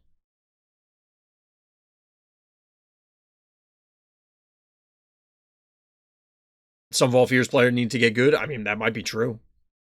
Or maybe that's what the data is, that some, like, I'm just not watching the games where Rocket Man is coming down and dominating things. But that's something that is relevant, that, like, if it's just clear win rates across the board, there are phobies that are going to shit on people in lower ranks versus phobies that are going, and then they taper off, versus ones that become better as skill improves. And collections improve and all this other stuff. But yeah, I would personally put Rocket Man in the buff category, but I'm open to being educated on this. Cerberus, I just don't see any way you can fix this. This is like bad sushi. I'm going to put it in fine. See, that makes sense. Rocket Man not getting used at 3,000 plus. Like, that is probably consistent. I could absolutely, yes, that makes sense to me. That makes sense to me. As far as Cerberus goes, this is like bad sushi. I just think the niche that it's in is, it's a big tanky boy, big tanky good boy that does a lot of damage. And I just don't see any way that big dummies that punch good in this game are generally, it's going to be difficult to make them healthy. I'm going to leave it as is. I just don't think adding more health or damage to it, for that matter, is good. And I think that it should exist, hence no rework. I think something where it's just like, yeah, I'm tanky and I hit you for a gazillion. That should exist. And 6 cost, I think, is reasonable. Now, I'm also ruling out buffs as cost changes for now. So I'm like, yeah, you could argue maybe Cerberus should cost 1 less, but I don't know if that's a good idea either. I think Gator's fine. Gator's one of those phobies that, hey, map specific. Scopoceum seems to be a great map for Gator. Hypothetically, other lava maps could be good for Gator. Maybe it could get slight damage or health increase. I don't know what breakpoint you'd be beating, but I think Gator's fine. I don't see any reason to change it. It gets played an appropriate amount for generic, like, almost vanilla phobia. I just don't see any need to buff it. I don't think a world in which Gator had like 4,000 HP would be good, nor is a world where Gator is doing plus 100 to 200 damage extra. I think that's going to be wildly unhealthy. And I'm not sure Regatorate should be more either. Oh yeah, I think everybody's favorite snot monster is better because of cost, but I think that having it at another cost is different enough that it justifies Gator's existence. My voice is starting to give out. Foul. I definitely don't think that needs to get buffed, because I think buff to disease phobies. This exists for the purpose of either diseasing or heart rushing, in my opinion. And I think high damage, low HP glass cannon is fine. I again think this would be one of those where, like, you'd have to rework it. I don't know how, like, what are you going to buff? If you give it extra health, it already is like baseline 900 damage on its attack. Like, if you make that tanky enough to actually connect regularly, that's super scary. And I can't imagine buffing the disease damage. Like, this is one where I think you rework it or you leave it alone. Fish tank, you leave alone. This is another, like, it's a starter card. It's another one that goes in the category of, to me, yeah, it's bad. That's okay. It's one that you use a lot when you first start playing, and then it tapers off as your collection grows. That's fine. Now, again, because I'm going to keep saying this, but that is fine from the dev business perspective, because, hey, grow your collection, you get cooler toys. It's internal power creep, arguably. I don't like it as a collector perspective. Would I like this thing to be better? Yeah, but I'm not sure that just making it punch harder or giving it more health and making it a 7-cost Cerberus is what we need. I don't think that's a very interesting thing. If we're going to buff these things that I keep moving into the keep category, the argument I could get behind is accelerating games.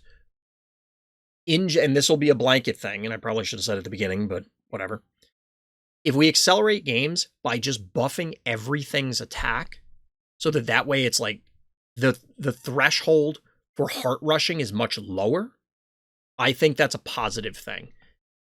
Because it will warp gameplay in a fashion that speeds up games. It's way too easy to go, oops, it's a stalemate, and then everybody just stares at each other from across the room for 35 turns on way too many maps at way too many skill levels and trading 1 keys for 100 years. This is now, oh, you're below half health? You're dead unless you do something, regardless of map. That's something I could get behind for buffing, well, like everything that I've been putting in fine. We're talking all the way back to Droney. Well, not Droney. We'll say Maggie through Fish Tank. I would say put them all in buff if we're talking that purpose. Flesh Crawler definitely needs a buff. I don't see why you would ever use Flesh Crawler over Motherload. Yes, it's not strictly better, but this just needs a buff. Graylien absolutely does not need a buff. Graylien is perfectly fine. It has its use. It's fine. Dozer. This is another one where I think you either rework it or something else. Like I don't think there's a healthy number change on this. If we're including things changing no rush, I could see it. And maybe the argument is buff the health so that you can no rush more regularly. But you don't want to increase the movement. Certainly can't increase the range. Giving it more HP is like, all right, now we're just getting absurd. Giving it more damage is in the same category. The only other option would be to rework the power or something. So I think Dozer is fine. It's just another casualty of there's no good place to put this. I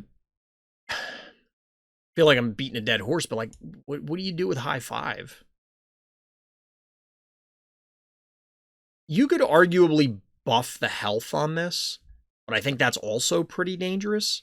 Because while I do want to see games accelerate, and I do want to have this heart push be viable, my concern is that you do this and then all of a sudden it's all heart pushes and everybody bum rushes their opponent's heart and maybe spawns boops to slow your opponent down, and like that's it. You can buff the HP but lower the damage. Why? For Dozer, for anybody watching this later. I mean, you could, yes, but what does that get you?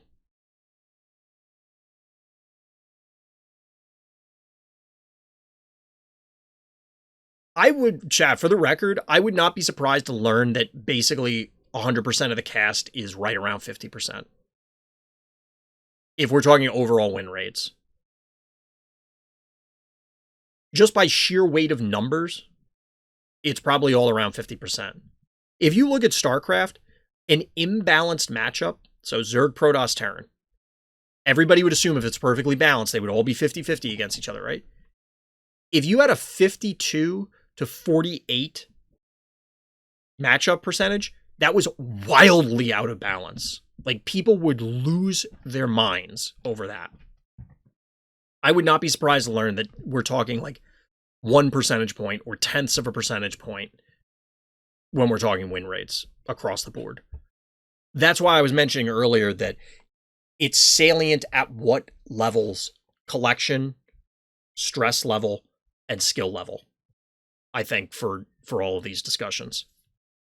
Also, not just, oh, well, don't worry about the low skill levels. That's not what I'm saying. But it scopes the discussion where, yeah, people at low ranks keep saying Cerberus is broken. Cerberus is not broken. I'm not even sure it's playable in most cases. So it's probably low skill and it's probably low collection. That informs the decisions about how rebalances could or should be made. But bringing it back, High Five, we'll say buff it a little bit. I don't think Heartbreaker needs to get buffed. Most phobies are within 45 to 55% win rate. I think everything above or below that range need balancing. Yeah, I would be on that for sure. I mean, I play card games where people people being devs have said that 70-30 matchups were okay. Now that's a different genre, but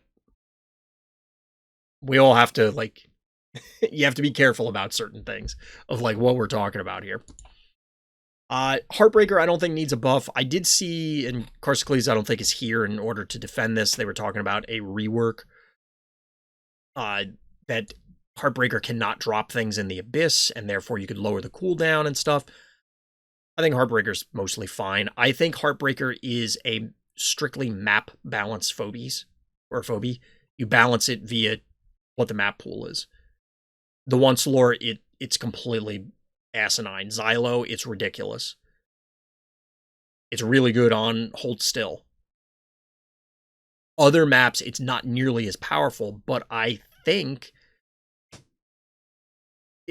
so there's two things. One, on the maps that don't have abyss tiles, it's probably still very good. People just don't use it there because you could just pick up a phobia. You don't have to put it in the abyss. Put it in the middle of your team. Guess what? It's still dead. Two, I don't think there's any buff to the stats that matter without changing the ability. This is similar to many phobies. It's the ability on a stick. The ability is the only thing that matters. Beyond that, I kind of this isn't a category, but I think Muffin should just go. Or Muffin actually, so here's what we're going to do. We're going to put Muffin, I can't scroll. There we go. We're going to put Muffin in Rework. I think it should be 2 keys. I don't think Muffin should be 1 key. Or Muffin should not cure poison or, something like that. I don't think that's possible because the inconsistency with healing would be too much.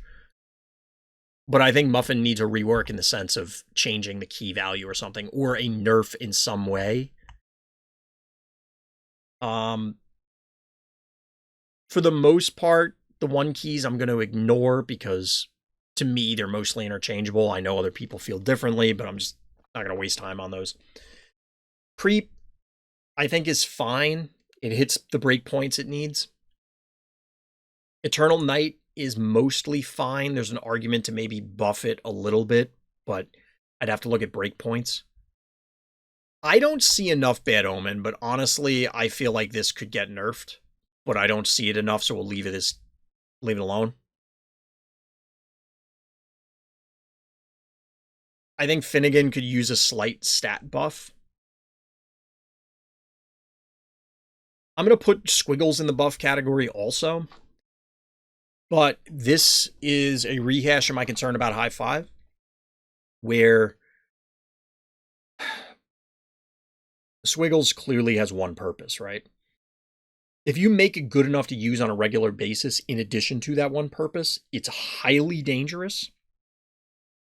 So this may need to just be left alone, but I would like to see it get some help. Kaboom, Sucky, Gesundheit, Canine, Cassowary, Jar, or this is Kerbloom. Kaboom.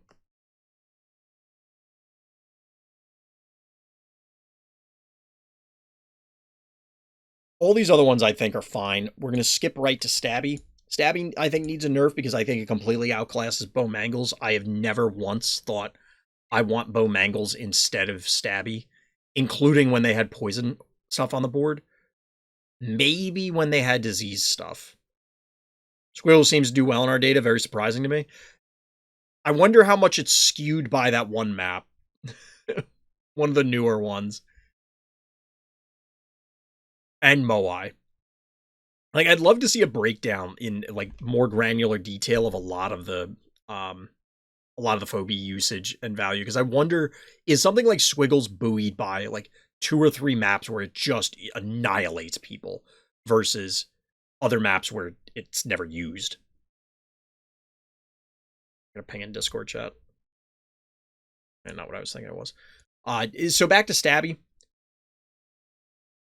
I just think it completely outclasses Bo Mangles. There's pretty much never any reason. I don't think it needs a massive nerf, certainly not as much as I had at one time thought, but I think that it could definitely be brought down because the reflect damage in conjunction with regular damage, in conjunction with the dimensional damage, just adds up to so much free stuff, free value, that it just seems immensely better and makes life way more complicated for your opponent than it probably should be.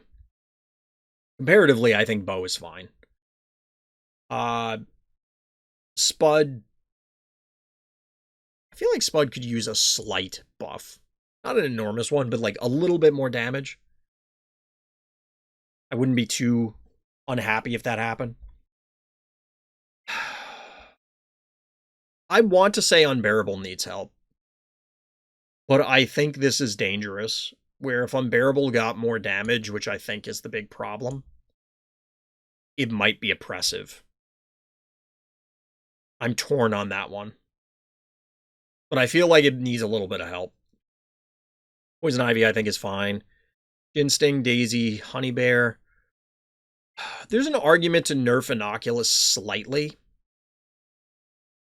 Like, I think Innocuous could get a slight health nerf. Possibly.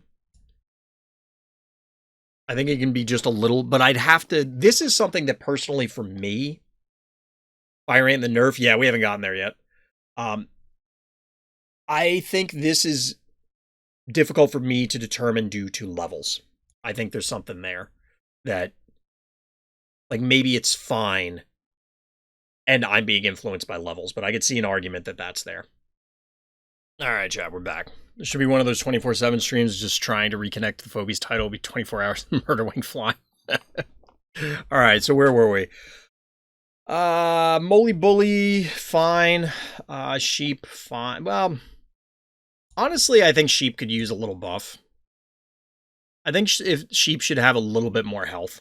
Murder Wing ASMR stream. I think Sheep, if Sheep had a little more health, I think it would get a little more play. And I don't think it would necessarily be overly problematic as compared to Bad Sushi. The reason being is you do have to expend effort. You have to disrupt your curve, so to speak, in order to get the sheep going. And I don't know. I just feel like Sheep could use a little help, whereas I think Bad Sushi, the numbers required to make Bad Sushi viable are so extreme it would be unhealthy, whereas I think Sheep could be buffed in a small enough amount where it would be more playable, but would not be oppressive. Mostly because it already has useful aspects to it, namely larger movement. Glob, the only way I think to improve Glob would have to be like a rework, and that's, I think it's fine. Paddle's fine.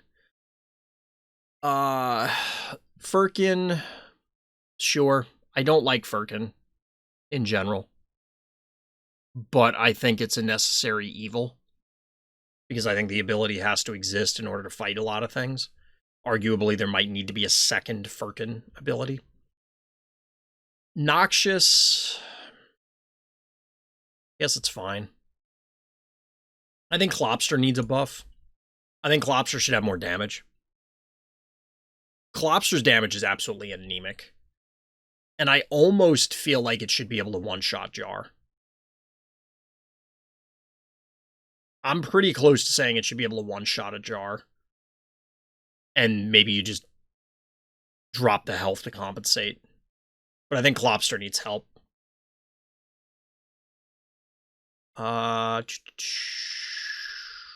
Spider's fine. Repeller needs help. Repeller is just horrendous. It's just bad. It's not. Saying it's made of paper is insulting to paper. It does almost no damage. It has, I don't want to say it's the weaker of the two abilities.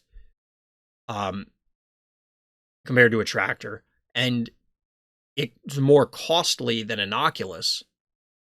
But yeah, I mean, chat's saying it just needs help. I don't even know when I want it most of the time. Even assuming that it was a to code stat-wise, most of the time I don't want it.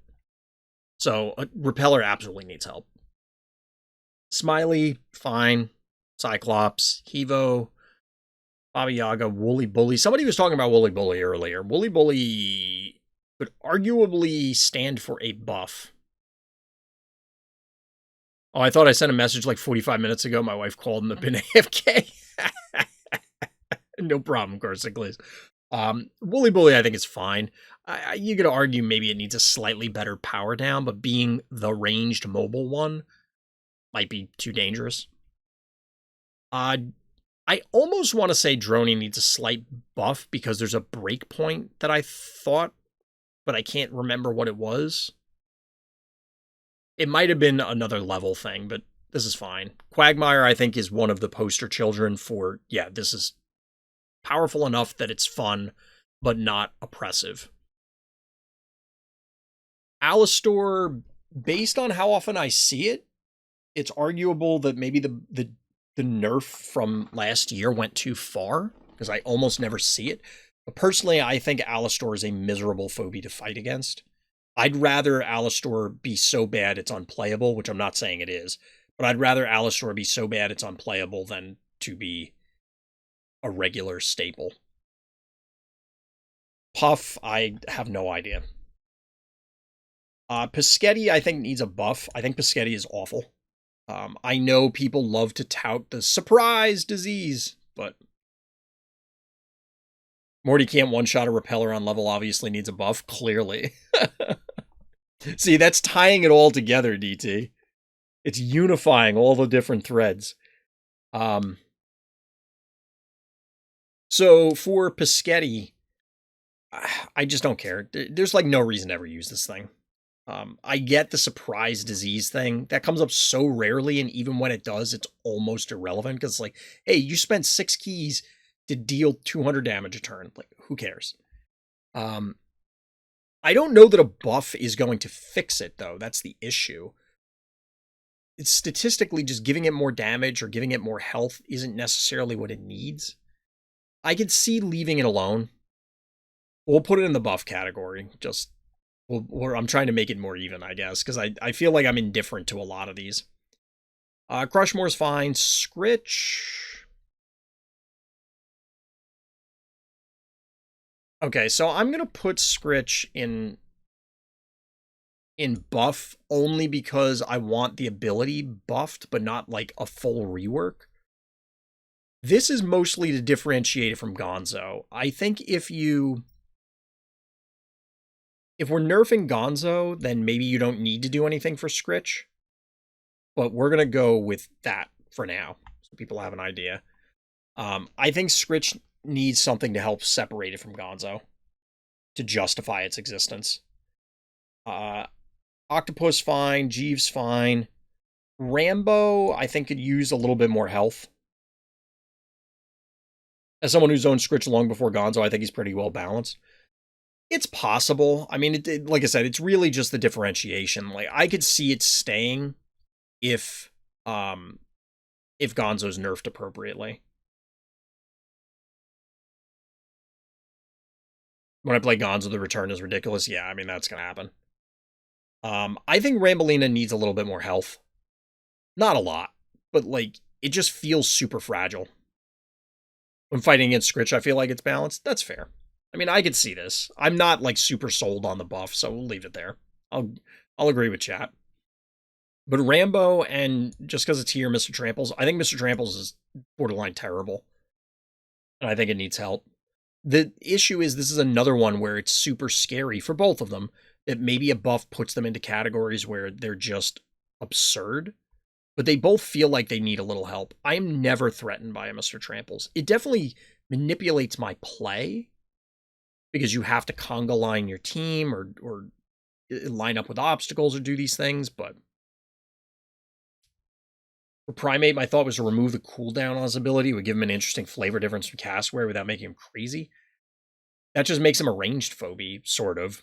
I mean, it's a bad ranged phobie, but I don't know. That leaping all the time is arguably a leap is in some instances better than a range because it's a movement. Like, you can do things that you wouldn't be able to do with ranged. Obviously not always going to be good, but that's might be extreme.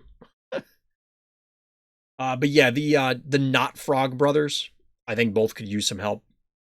Jeeves is fine, Zappy's fine. Erratic, I think, is fine. Mr. Trample's pathing is glitched. It says he chooses the path of the most phobies, but that's not true. Okay, so bugs are a little different.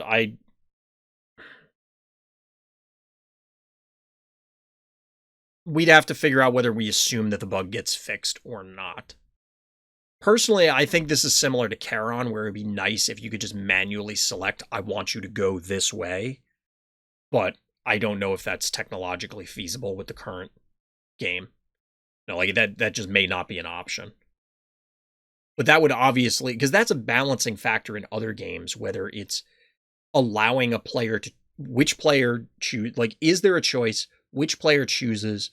Is it random? Is it this? Those are balancing factors. And whether it's the game chooses pathing or the player chooses pathing is going to drastically impact the power level. Mr. Tramples, Charon, whatever. I think Erratic is mostly fine. Again, this is one that I'd be indifferent to if it changed. It would have to change for the better. Certainly don't nerf it. I've won a game simply because my opponent's Mr. Tramples wouldn't choose the correct path. I believe it. Oopsie is fine. Motherload is fine. As we said earlier, Flesh Crawler is just a worse Motherload because of melee. I wonder if maybe, speaking of Flesh Crawler, maybe it's a rework to make it so that it doesn't degrade the damage and how much of an impact that would make. Because right now it's just like Motherload is the improved Flesh Crawler on virtually every front.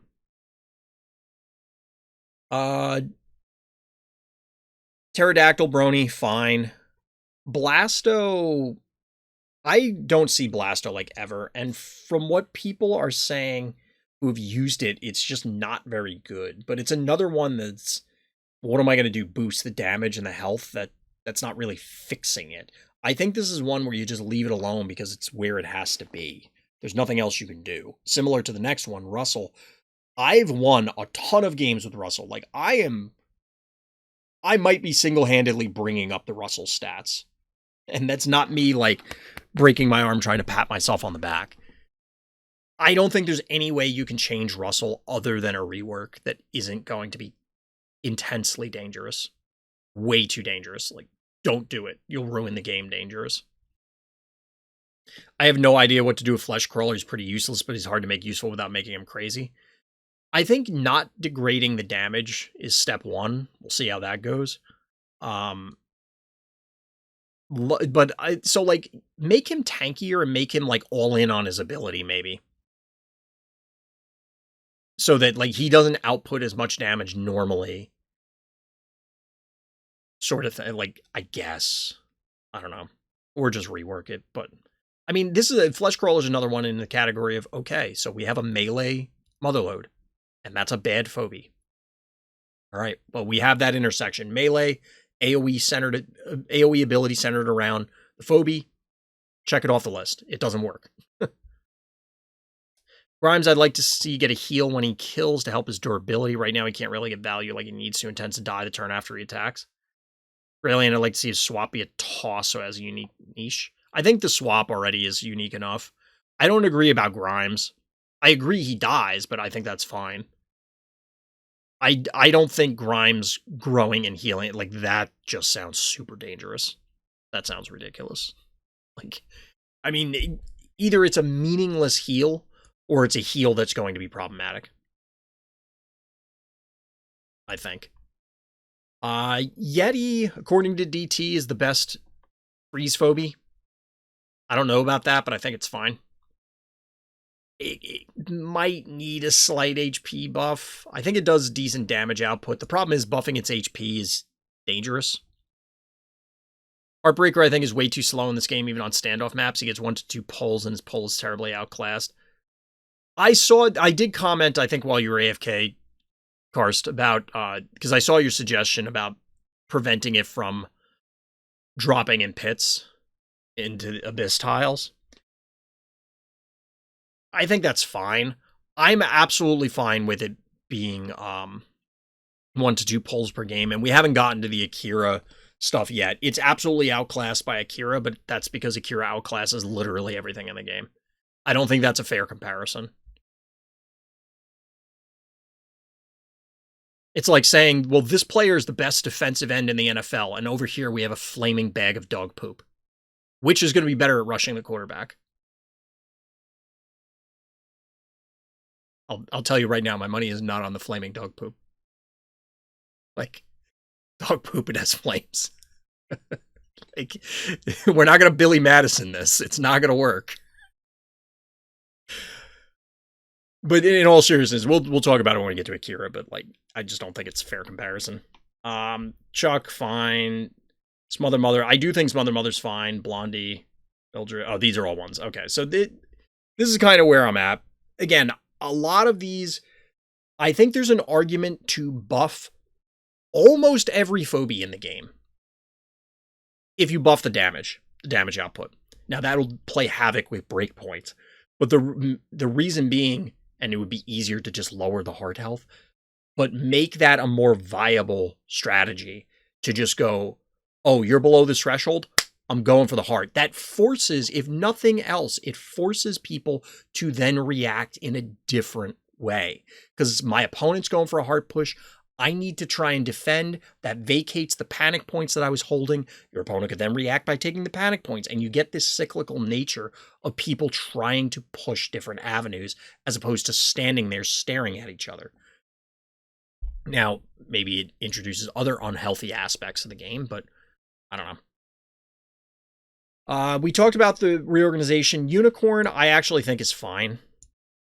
I could see it being nerfed. This may go to a rework category of the trap going down. I don't like that the trap one-shots Bachelor on level. That bothers me. I don't think it, like, killing AWOL, whatever. Killing Boom, sure, obviously. I assume it kills Sockassin, fine.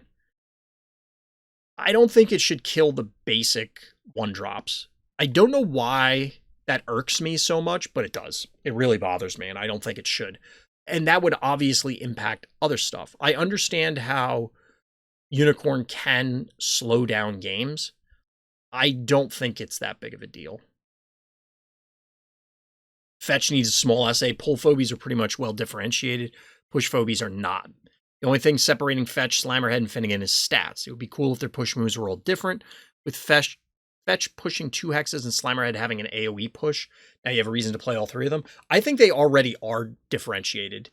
Finnegan is the cheap one, Slammerhead is the tanky one, Fetch is the damage one. The problem is that Fetch is, and we talked about this before, so for anybody who's wondering why we're rehashing it, Fetch is 2 glass cannon E, and I just don't know that at 4 cost Slammerhead is enough. Like, yeah, it's super, because I think somebody pointed out, it has as much health as a Hevo on level, which is like enormous. Unicorn's a key phobia and delay strats and part of the OP Queen strategies.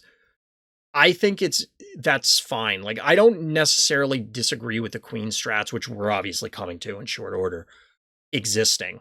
I have a problem with them being the be-all, end-all. And tagging Unicorn is a reasonable way to go about it. I don't know if it's the way I want to do it. I think the better route is allowing pressure via the map rather than modifying the phobies.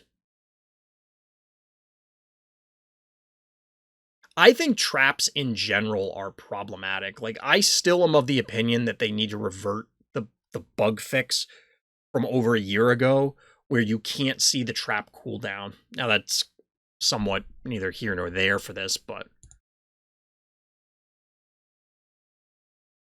one thought I've had is to rework his traps so they cause stop instead of damage. I could see that.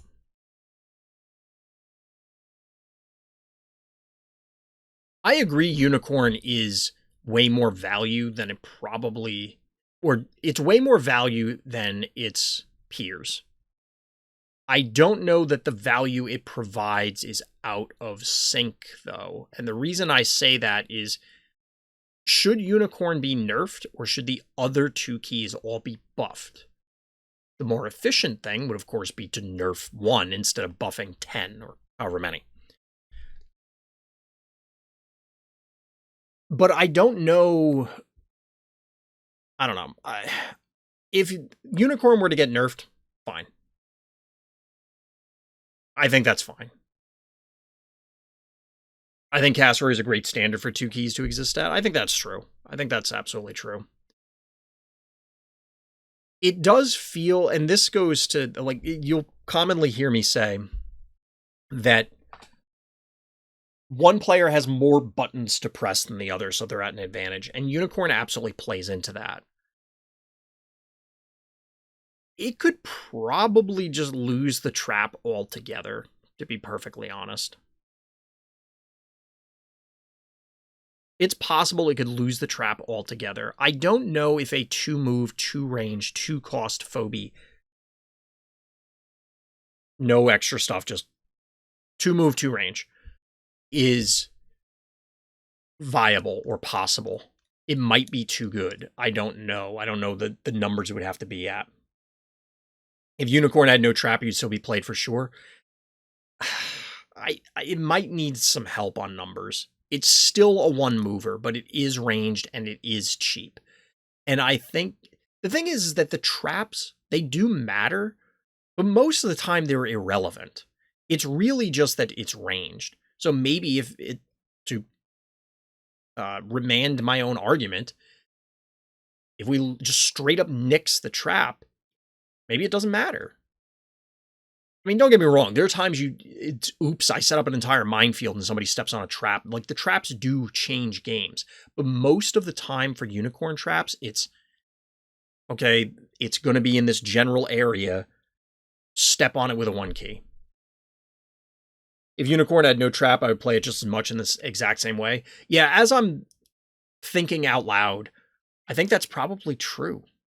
Which is a good argument to say nerf it. Whatever that nerf happens to be, my guess is we would not see removing the trap. But, I mean, anything's possible, right? I think that might be reasonable. I don't know how much it matters, though. Like, if the issue is, like, if we remove the trap entirely and say, yup, we're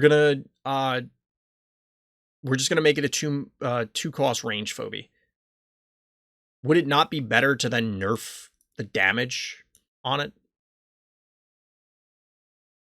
So that it is reliant on people. Like, the counterplay then would be test for the trap or avoid the trap. Because otherwise, Unicorn is not outputting enough damage to, like, secure a point. That also then, with reduced damage output, based, like, regular attack,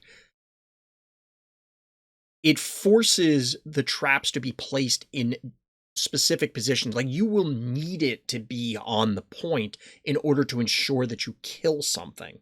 Hypothetically, anyway. Like, a 1 key probably dies no matter what. But, you know, if it can't represent a threat to actually kill, because it probably does, like, what does it do baseline? It kills most of the 1 keys, or doesn't kill most of the 1 keys. Like, I don't know what Bachelor's, I'm gonna go check the phobie finder unless somebody knows it offhand.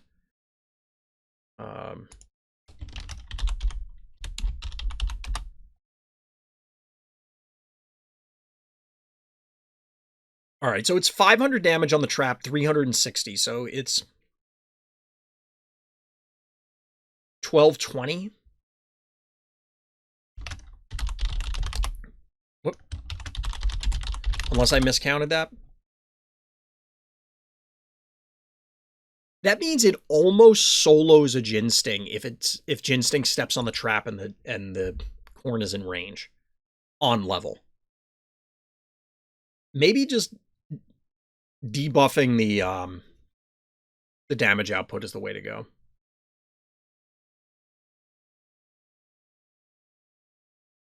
Yeah, I'm on board for Nerf and Corn.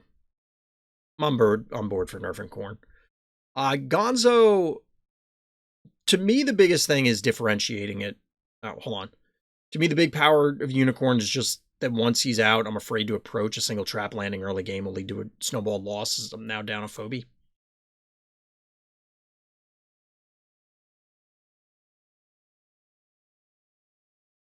The thing is that like the plays, I don't really agree with that because the locate like you can't be that aggressive with Corn. Like the most aggressive place you can put a trap is on a panic point, right? And those are just going to get traded out for other things. Like one keys are going to step on there, and if you put a one key on a panic point in range of anything, you assume it's going to die. It does discourage, obviously, dives to a degree, but like early game, if you send anything in, it's going to die, right? Like what are you putting on the board early in the game that's going to get in there? Agreed. Corn makes it really hard to enter enemy territory if you stalemate with your opponent.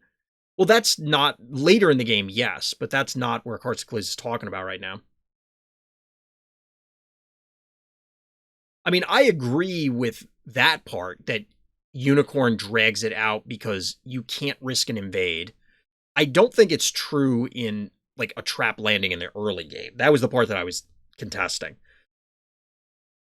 Like, yes, as pointed out earlier, it absolutely uh a corn absolutely is a cornerstone for the banking strategy because it is bank. And it clearly drags things out. I don't want to eliminate that game plan entirely, but I do wonder overall if that is like how do you have an equilibrium between if I want to, I can always set up a banking strategy versus like is it just going to be map dependent? Because that's kind of what we have today. If you're on a small map, you can do the banking thing. If you're on a big map, well, you could bank, but you still have to do other stuff. I agree about them costing tempo, and we'll have to come back to this. I do want to get through the rest of the phobies, but I think that it does need to be. I think there are other ways to tackle it. Like I think having a one panic point advantage needs to be more threatening than it is, which also could be scary. That's why I think it's a much larger discussion. Um, Gonzo, the big thing for me is that the differentiation with Scritch. It's like I could get Scritch, or I could just get Gonzo for 2 keys cheaper, and it has just like almost no drawbacks. Um, I could see it getting nerfed also HP wise, aside from I'm sure everybody says debuff the damage buff. I think there are regular stat changes that could happen to this that would be reasonable. I just don't. I don't use Gonzo a lot. Like I almost never use Gonzo. I should, but I don't.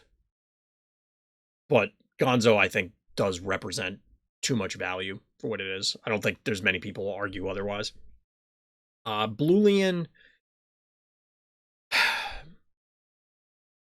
I think Bluelian's too good, but it really depends on how it would get nerfed. Because the suggestion was made earlier, well, what if we removed like poison from healing spas? Or the ability to remove poison from healing spas. Um Bluelian just seems insane. It's just so much value. It's so much value. Hematic Ginseng, I think, just needs an HP debuff. It's fine. Attractor, this goes back to the Ray Chargels discussion of, and just overall, like we were just saying, what do we do? And he has crazy health free. He also has great damage on Bluelian. Like, Bluelian is all around really good. Um, as far as Attractor goes, I think it's a matter of breakpoints. How difficult should it be to kill an Attractor? What should be able to one-shot an Attractor? I think bringing its health and damage down both could be entirely considered, because this is another phobia that it's pretty, yes, you sometimes do need the damage from Attractor, but the majority of it is wrapped up in the ability. The majority is wrapped up in the ability, so as long, it's kind of like Akira, who we're going to finish up with, but it's like,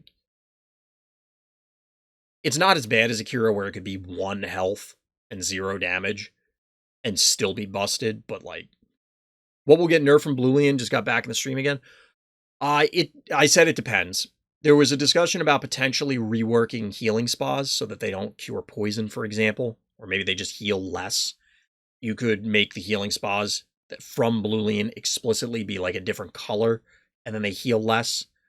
It has a ton of HP and damage. Those could be modified. I think there's a lot of ways to tackle it.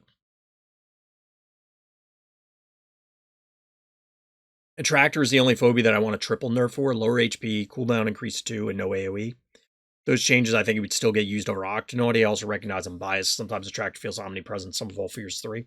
I haven't seen Attractor a lot recently, but also, like every time I queue up, I'm getting people much lower. I could see... I don't think if you do all that you can get rid of the AoE. I think that's too much. But I could definitely see a combination of those for sure. Bluelian has Graylien stats and replaces Graylien's risky ability for a low cooldown heal. 2 keys less, its value is simply not okay. I don't know if it's fair to compare it to Graylien. I mean, yes, the stats are there, but the Graylien ability is arguably way more powerful in an instant. Like, the value from Bluelian is over time. But the problem is that the game as a whole favors long-term strategies because of all the times we've been talking about stalemates. If you fix the stalemates, Bluelian stock goes down because you just don't have time. I think Bluelian just really needs a stat nerf. It has more HP and damage than Leshy. Also true. I mean, I think that a lot of the issues and phobies go away if you accelerate the game. How you accelerate the game, obviously, is going to have a variety of different impacts, but like, Bluelian's value, ignoring the poison piece, because obviously that's part of the discussion. But if you can't Bluelian and get like 4 healing spas that are healing all your phobies for 20 turns because you're just staring at each other, your opponent's damage is permanent and all yours has gone away, then it's not as valuable. I think Bluelian could probably get a cooldown increase. I think that would be reasonable. You could also get a stat decrease, like has been suggested, but I think there's a lot of ways to tackle it that would be fair. Hematic, we already talked about. Tractor, we spent some time talking about. I'll say, even with all the thought I put into Phobies balance change, I think map improvements are even more important. Some of these issues might vanish and stuff. Yeah, I started that. That was one of the things I prefaced before we even got into this, but yeah. And I'm going to close with that too. Spoiler alert. Klepto... I think Klepto could get a slight nerf. I think all the AoE phobies are dangerous. What was my opinion on Stabby? I think it just always outclasses Bowmangles. I don't think it needs an enormous nerf, but I think the combination of what it has, and it can be done with just numbers, I think. But I think Eggy Boy here could get a slight nerf. I don't know. This feels like one that everybody uses Klepto because it's very good, right? Duh. So people hate it because it's everywhere, not necessarily because it's wildly out of whack. It can clearly get a lot of value, but this also countermands the idea that we want to accelerate games and force people to make decisions, because AoE makes them, you have to respect it, so you have to do certain things. Turtling could be one of them. I barely see it and I don't use it.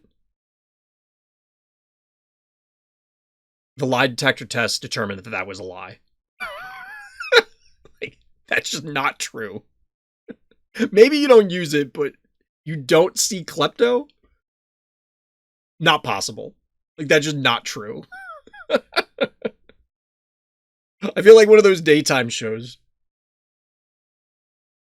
The paternity test determined that you're not the dad. Press X to doubt.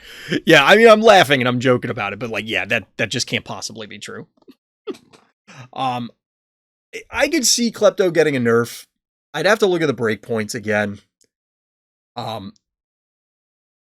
don't know that it needs a ton. Nerf-wise, but yeah, I think it deserves to be in this category. Fire Ant is one that people were contesting, that they don't think it should be up here. I think Fire Ant is wildly underutilized.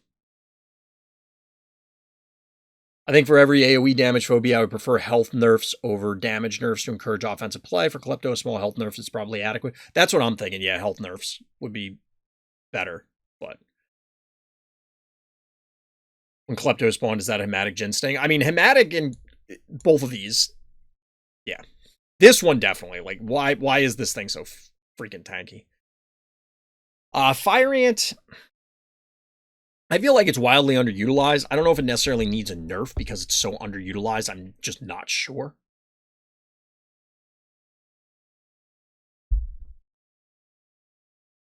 But Fire Ant and Trappers in general, I just don't like Trappers. I think Trappers are problematic.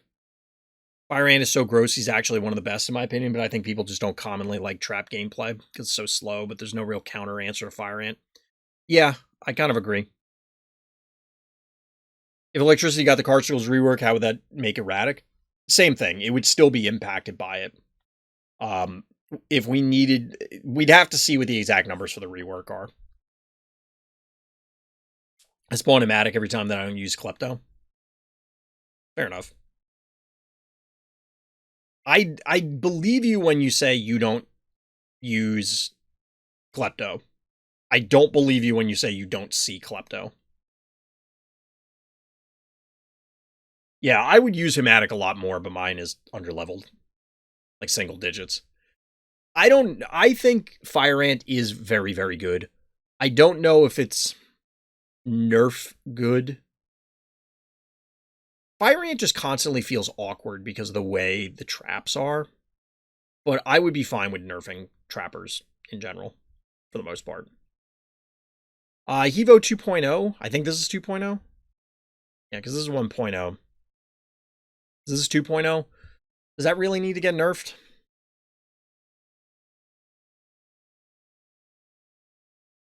It's another AoE phobie.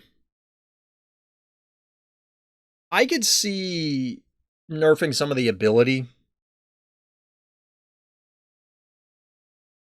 It often feels ridiculous, but I wonder, is it just like, do we need to bring everything up to Hevo's level with what it does?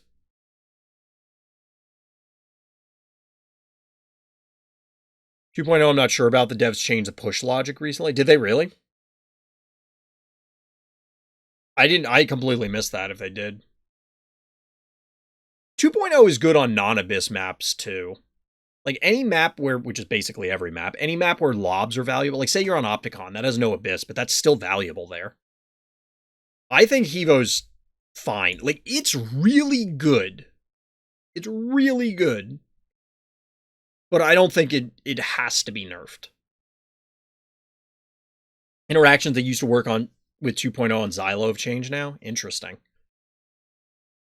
I wonder if that was intentional or not, or if like some other code changed. 3.0. I mean, I throw my 3.0s into the wood chipper all the time. Like, he becomes scrap metal at the drop of a hat. But it is absolutely an issue. I don't know why I skipped boss, by the way, but we'll come back to that.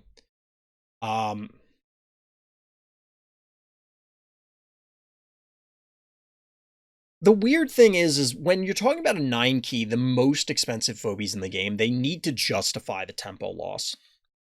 And I almost feel like 3.0 is right where it needs to be. What will get nerfed from Gonzo? I think the biggest thing is HP and the buff itself. You could argue the damage output, like you could nerf all three, but I think the HP and the damage buff are more important.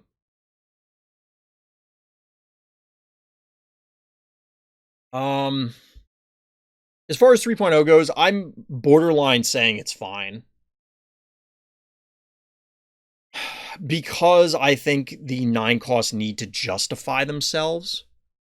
Like, if you spend 9 keys, you gotta get something really good, right? And if there's gonna be an AoE phobie that doesn't decrease the AoE when it spreads or anything like that, it's gotta be the 9 key, right? Target's 3.0 and boss are tied to 2 other problems simultaneously, Gonzo and map tempo. Possible that if you address both of those... See, that... I mean, you beat me to what my next point, of course, but I think if you sped up the maps in such a way that... And we might as well talk about this now, because boss is in the same category. Boss, I think, needs to be changed way more, like, way more than Hevo. It's cheaper. Its ability is bonkers. It has way too much health. Lots of problems. And lots of ways to address it. Here's the issue with... And I am guilty of this, just saying, fix it with the maps, fix it with the maps, fix it with the maps. Or change the tempo of the game. Do these things. The game is 100% deterministic. Either the bank strategy is going to work, or it's not going to work. Because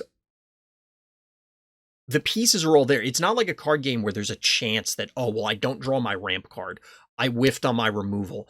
I missed there was a gap in my curve so that I couldn't actually curve out and finish you by the turn I needed to. You will every single game go turn 1 this, turn 2 this, turn 3 this, turn 4 this on a given map. And if your strategy is, I'm going to stall the game out and try and get a big dude and steal back tempo that I was giving up, that can happen like, you can do that game plan every game. And the question is, does your opponent recognize it? Because if they respond appropriately, it's now a build order loss. Because that's basically what's happening today. You have to assume your opponent is going to drop a boss or a Hevo, and arguably there aren't great responses to it, but you have to prepare for that, because if you don't, they're going to slam it and you're going to lose. If we flip the scenario where now these things are no longer viable, all we're doing is telling everyone who's like, I opened my cool, new, awesome, ultra rare toy, get wrecked, nerd. You don't get to play with your toys, because they are just not viable on minimum half the maps. Boss is the one phobia I believe is the optimal reroll target for all new players. It's so good that even a low-level boss, example, level 8 versus level 12, and you still have a significant advantage due to how deadly boss is in general. I think that, I don't know about those particular levels, but I'll take your word on it. I don't think that's unreasonable to state. So for me, yes, I would like to see these issues addressed. I think boss needs a nerf no matter what. Hevo, I'm on the fence about. And I'm not saying that because I have Hevo and I have boss, because that is true, but full disclosure, that's not the reason I'm saying that. I would like to see it address maps, hard health, stuff like that. I don't know if you can fix it that way. Like, it might literally not be possible, where it becomes this binary thing of either the game is slow enough that you can get to your high-end stuff on small maps, or the game is too fast, and that is just not possible unless your opponent, if your opponent just completely botches their early game and punts it into Saturn's rings, sure, you can bank up all day and then put Dozer on the board. It doesn't matter. But the question is, are we relegating, potentially, these high-end phobies to only big maps? I'm not saying that's definitely going to happen, but, like, that's a risk. In my opinion, 3.0 and Boss are both dramatically overtuned, far more than any other phobies. Both need reduction in both damage and HP. That and reduction to Gonzo's buff are the top 3 most urgent balance adjustments, in my opinion. That's fair. I mean, I don't know. I legitimately don't know about Hevo. Like, it is problematic. Don't get me wrong. And if it got nerfed, sure. Yeah, I mean, that's fine, DT. I'd rather hear people's opinions or not. Or than not.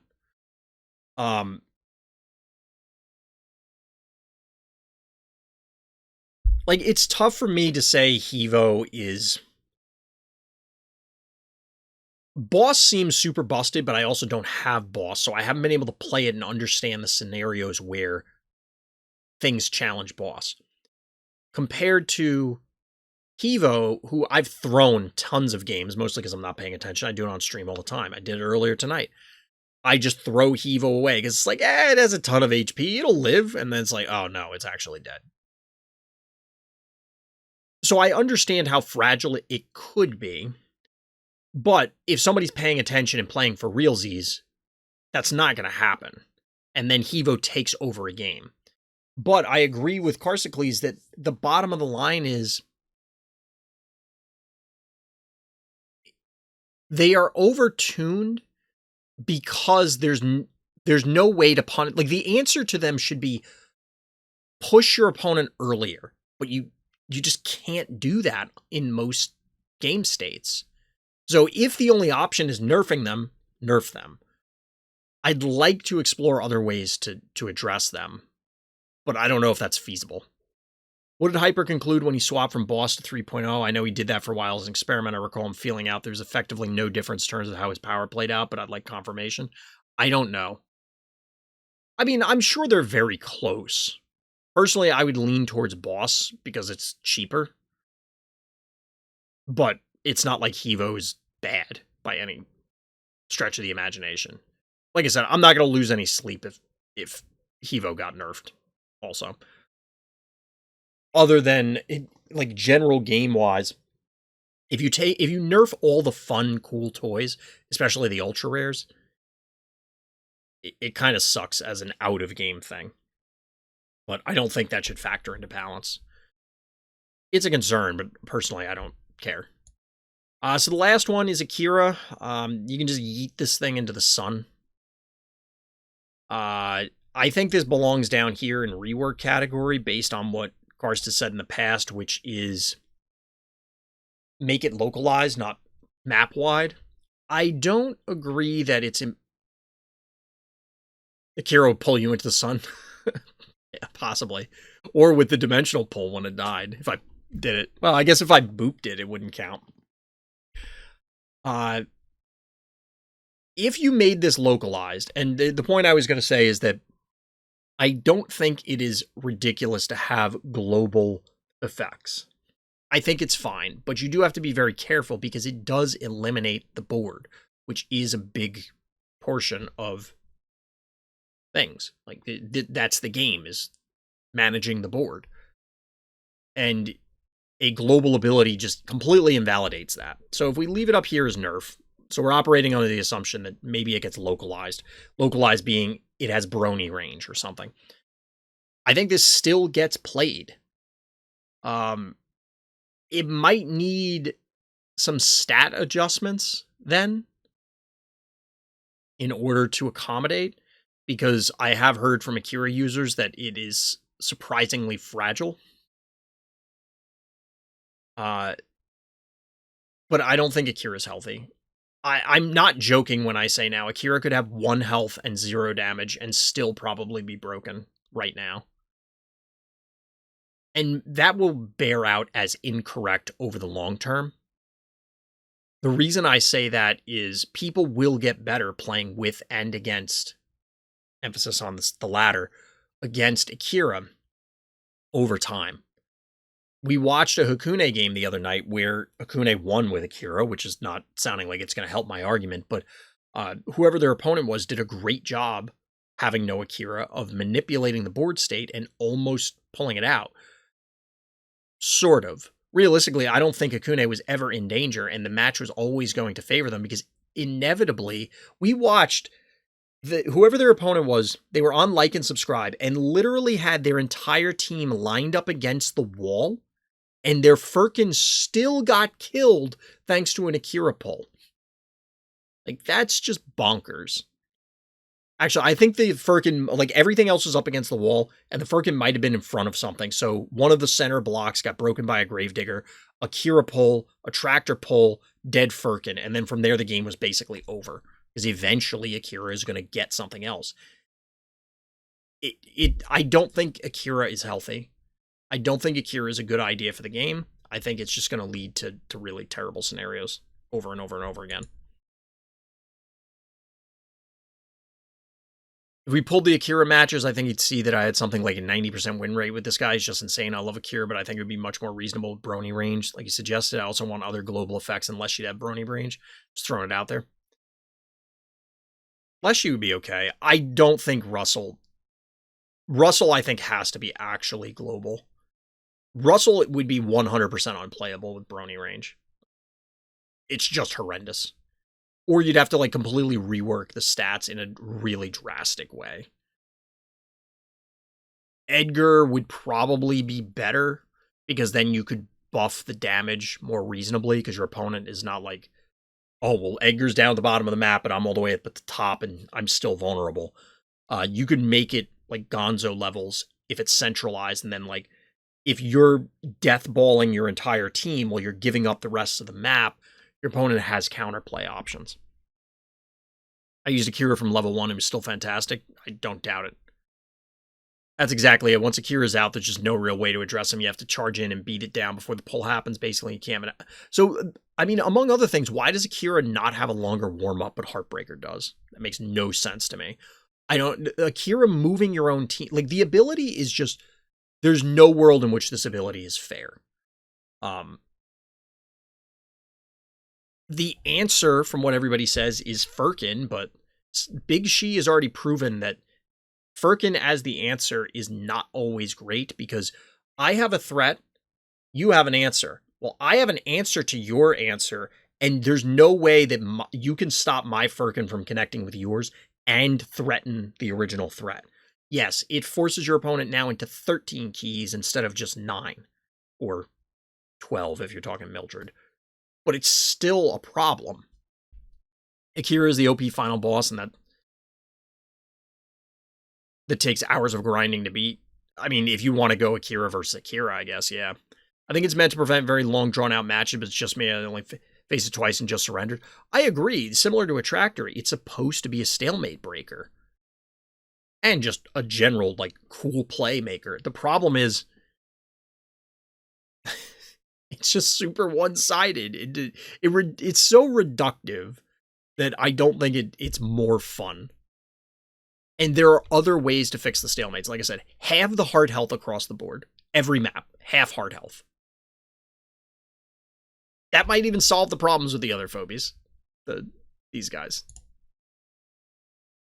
Yeah, with the stat rework as well, like, it would be cool and thematic to me if Leshy had a 3-hex AoE heal, but it healed allies and enemies. Now he's like a cool neutral tree who kind of loves everyone. I'm surprised it doesn't do that already. That's a thing that devs across games, across genres, love. They love to have that one thing that heals you and your opponent. Realistically, you can always manipulate it so it only heals you, but the symmetry makes it interesting then. I surrendered to Akira the 2 times because I was very underleveled. We've seen Akira, like, statistically in Fright Night, Akira might be under 500. It might actually be under 500. And one of the times, it was available with the once lore in the pool. So, like, okay, you're not making a great case here if you're getting, like, you're not winning on the free wins. Which, admittedly, it did, but, like, even with the free wins included, any once lore games where you have Akira and your opponent doesn't is probably a free win. Even with those included, it's still under 500. But I just don't think Akira makes for fun games. If he really loves everyone, then remove the normal attack. No, it's the Wrath of the Ent, Sonda. It's the wrath of the Ents. So chat, that was a very, very long thing. I'm not going to enjoy editing this. I might just not bother editing it. Just like pull the whole thing down and just load it up and say, all right, have fun, YouTube. 4 hours of me rambling. I think this is a healthy discussion to have. I think I could have, honestly, I could have stretched this out like another 5 or 6 hours. Easily. And I'm not exaggerating here. If we really spent an appropriate amount of time on each phobia and really hashed out exactly like walking through stuff, we could be here easily another 5 or 6 hours. And I'm happy talking about it to a degree. I mean, like I said earlier, balance is balance. But the problem is that, to rehash a little bit of what I started with, there are larger systemic issues that encourage, and maybe they're systemic and design issues that encourage certain gameplay patterns, namely stalemating. The solutions for that are a myriad, but the challenge is, are we going from out of the frying pan and into the fire, where it's like, okay, this is bad, but we're going to make it bad in a different direction? Because games that are just, we ignore each other in Heart Rush are not fun either. But I think it's worth exploring other ways to tackle these things. The other large, like high-level thing is, what is the goal? What are we trying to get at? Because any of these options, whether it's what Karst was saying, where everything's roughly good, but then sometimes they're great, or you just have a core set of phobies that, like, these are the ones you play with, and the rest of them don't matter because you either use them on your way up, or they're just fodder for stress levels or whatever. That's also fine, because at the end of the day, nobody complains that there isn't an extra piece in chess. You just play with the pieces you have. There's also stress levels and levels in general to consider, which throw a wrench in all of this, because it doesn't matter if we think X, Y, or Z needs to be buffed or nerfed. If you're over-leveled with that thing or under-leveled, it may not matter. Some of them, it does matter, like Akira, but you get the point. I think a lot of it comes down to pinning down, what do the devs want? The devs have to do that. Or, obviously, or what do we as the community want? Or both. And then just saying, hey, these are the goals. Are we working towards that goal? Or are we fighting ourselves with these other goals? Or fighting ourselves with these other changes that are now countermanding whatever the goal is. And I know that that's very wishy-washy, but I think that we need to isolate those things first, because for all the reasons that I laid out at the beginning, I mean, I'm very indifferent to a lot of the changes, because it's like, whatever the game is, I'm enjoying phobies now. I'll enjoy it tomorrow when they change it. There's no world in which the devs are going to actually break the game. Like, it's just not going to happen, in my opinion. I mean, I guess it's possible, but like, I don't think the devs are going to destroy the game. So whatever changes they make, I'll live with. But I want to know why they are making the changes. What is the purpose? What is the end state we're trying to get to? Because there are conflicting systems in phobies today that tell me different things are being prioritized. Whether it's, the economic model kicking the legs out from under some of the goals, whether it's the actual design of some of the phobies changing into an amorphous blob, it's tough to tell. And one way to tackle stalemates be that they do different heart damage from regular damage. I mean, we do have that. We do have that in High Five and Squiggles. I don't know if we really want more things, because that thought has occurred to me, but I don't know if that's the way we want to go. But more extreme. Well, we would have to buff those first and then give everybody else like a baseline heart attack, whatever it's called. But at that point, why not just lower the heart health? Like, that's the same thing, but less complex. You know what I mean? Because instead of giving everybody plus 200 damage, just lower the overall heart health, and then you don't have to worry about updating 60,000 phobies, just change the number on the heart. That also makes it so that, for example, the one key trading well, maybe not the 1 key trading, but like the 1-0 panic point advantage, whether you're up 2-1, literally 1-0, or like 3-2 on larger maps, excuse me, that's more significant. It shortens the game length. But as I was mentioning earlier, is shortening the game length a net positive? Or is it something that's actually problematic? Right now, it feels like shortening the game length, is a positive. It's entirely possible that it ends up making the game worse. I don't know. There's a lot to talk about, and I'm looking forward to the community's discussion from the perspective of just trying to educate people. A lot of it is going to be like Socratic method, which I hate, / playing devil's advocate, however you want to look at it, but just questioning people on, well, you're saying do this. Well, why? What is that going to achieve? Well, what if this comes into play? And those sort of things. Because I do think it's important that people understand more about what they are asking for. Like, be careful what you wish for is the bottom line. Now, speaking of wish for, I almost wish that I went to bed a half hour ago. Well, I kind of do, because I'm tired, and we got Fright Night tomorrow, chat. We do have Fright Night. Right now, I'm not planning on streaming the Swiss rounds. Sunday is a different story when we have our top 8. So, we're going to call it an evening, chat. We're going to call it an evening.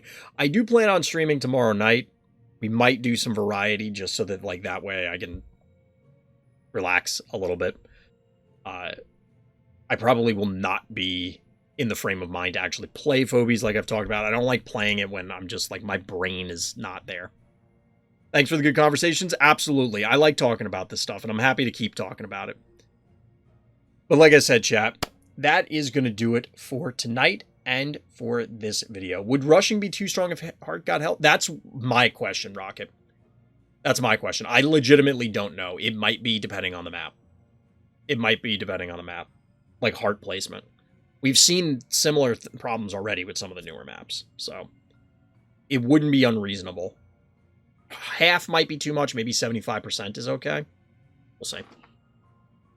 Yeah, rushing is definitely too hard right now. I think it should be encouraged as an alternative, a more regular alternative victory condition. See, chat, all right, I gotta close chat. We're gonna be here all night.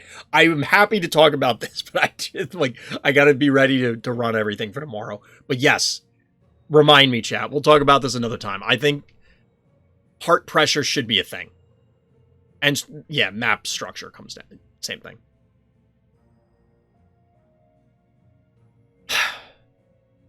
But chat, third time's a charm. We're going to call it an evening. Appreciate everybody coming out, sitting here with me, dragging it out.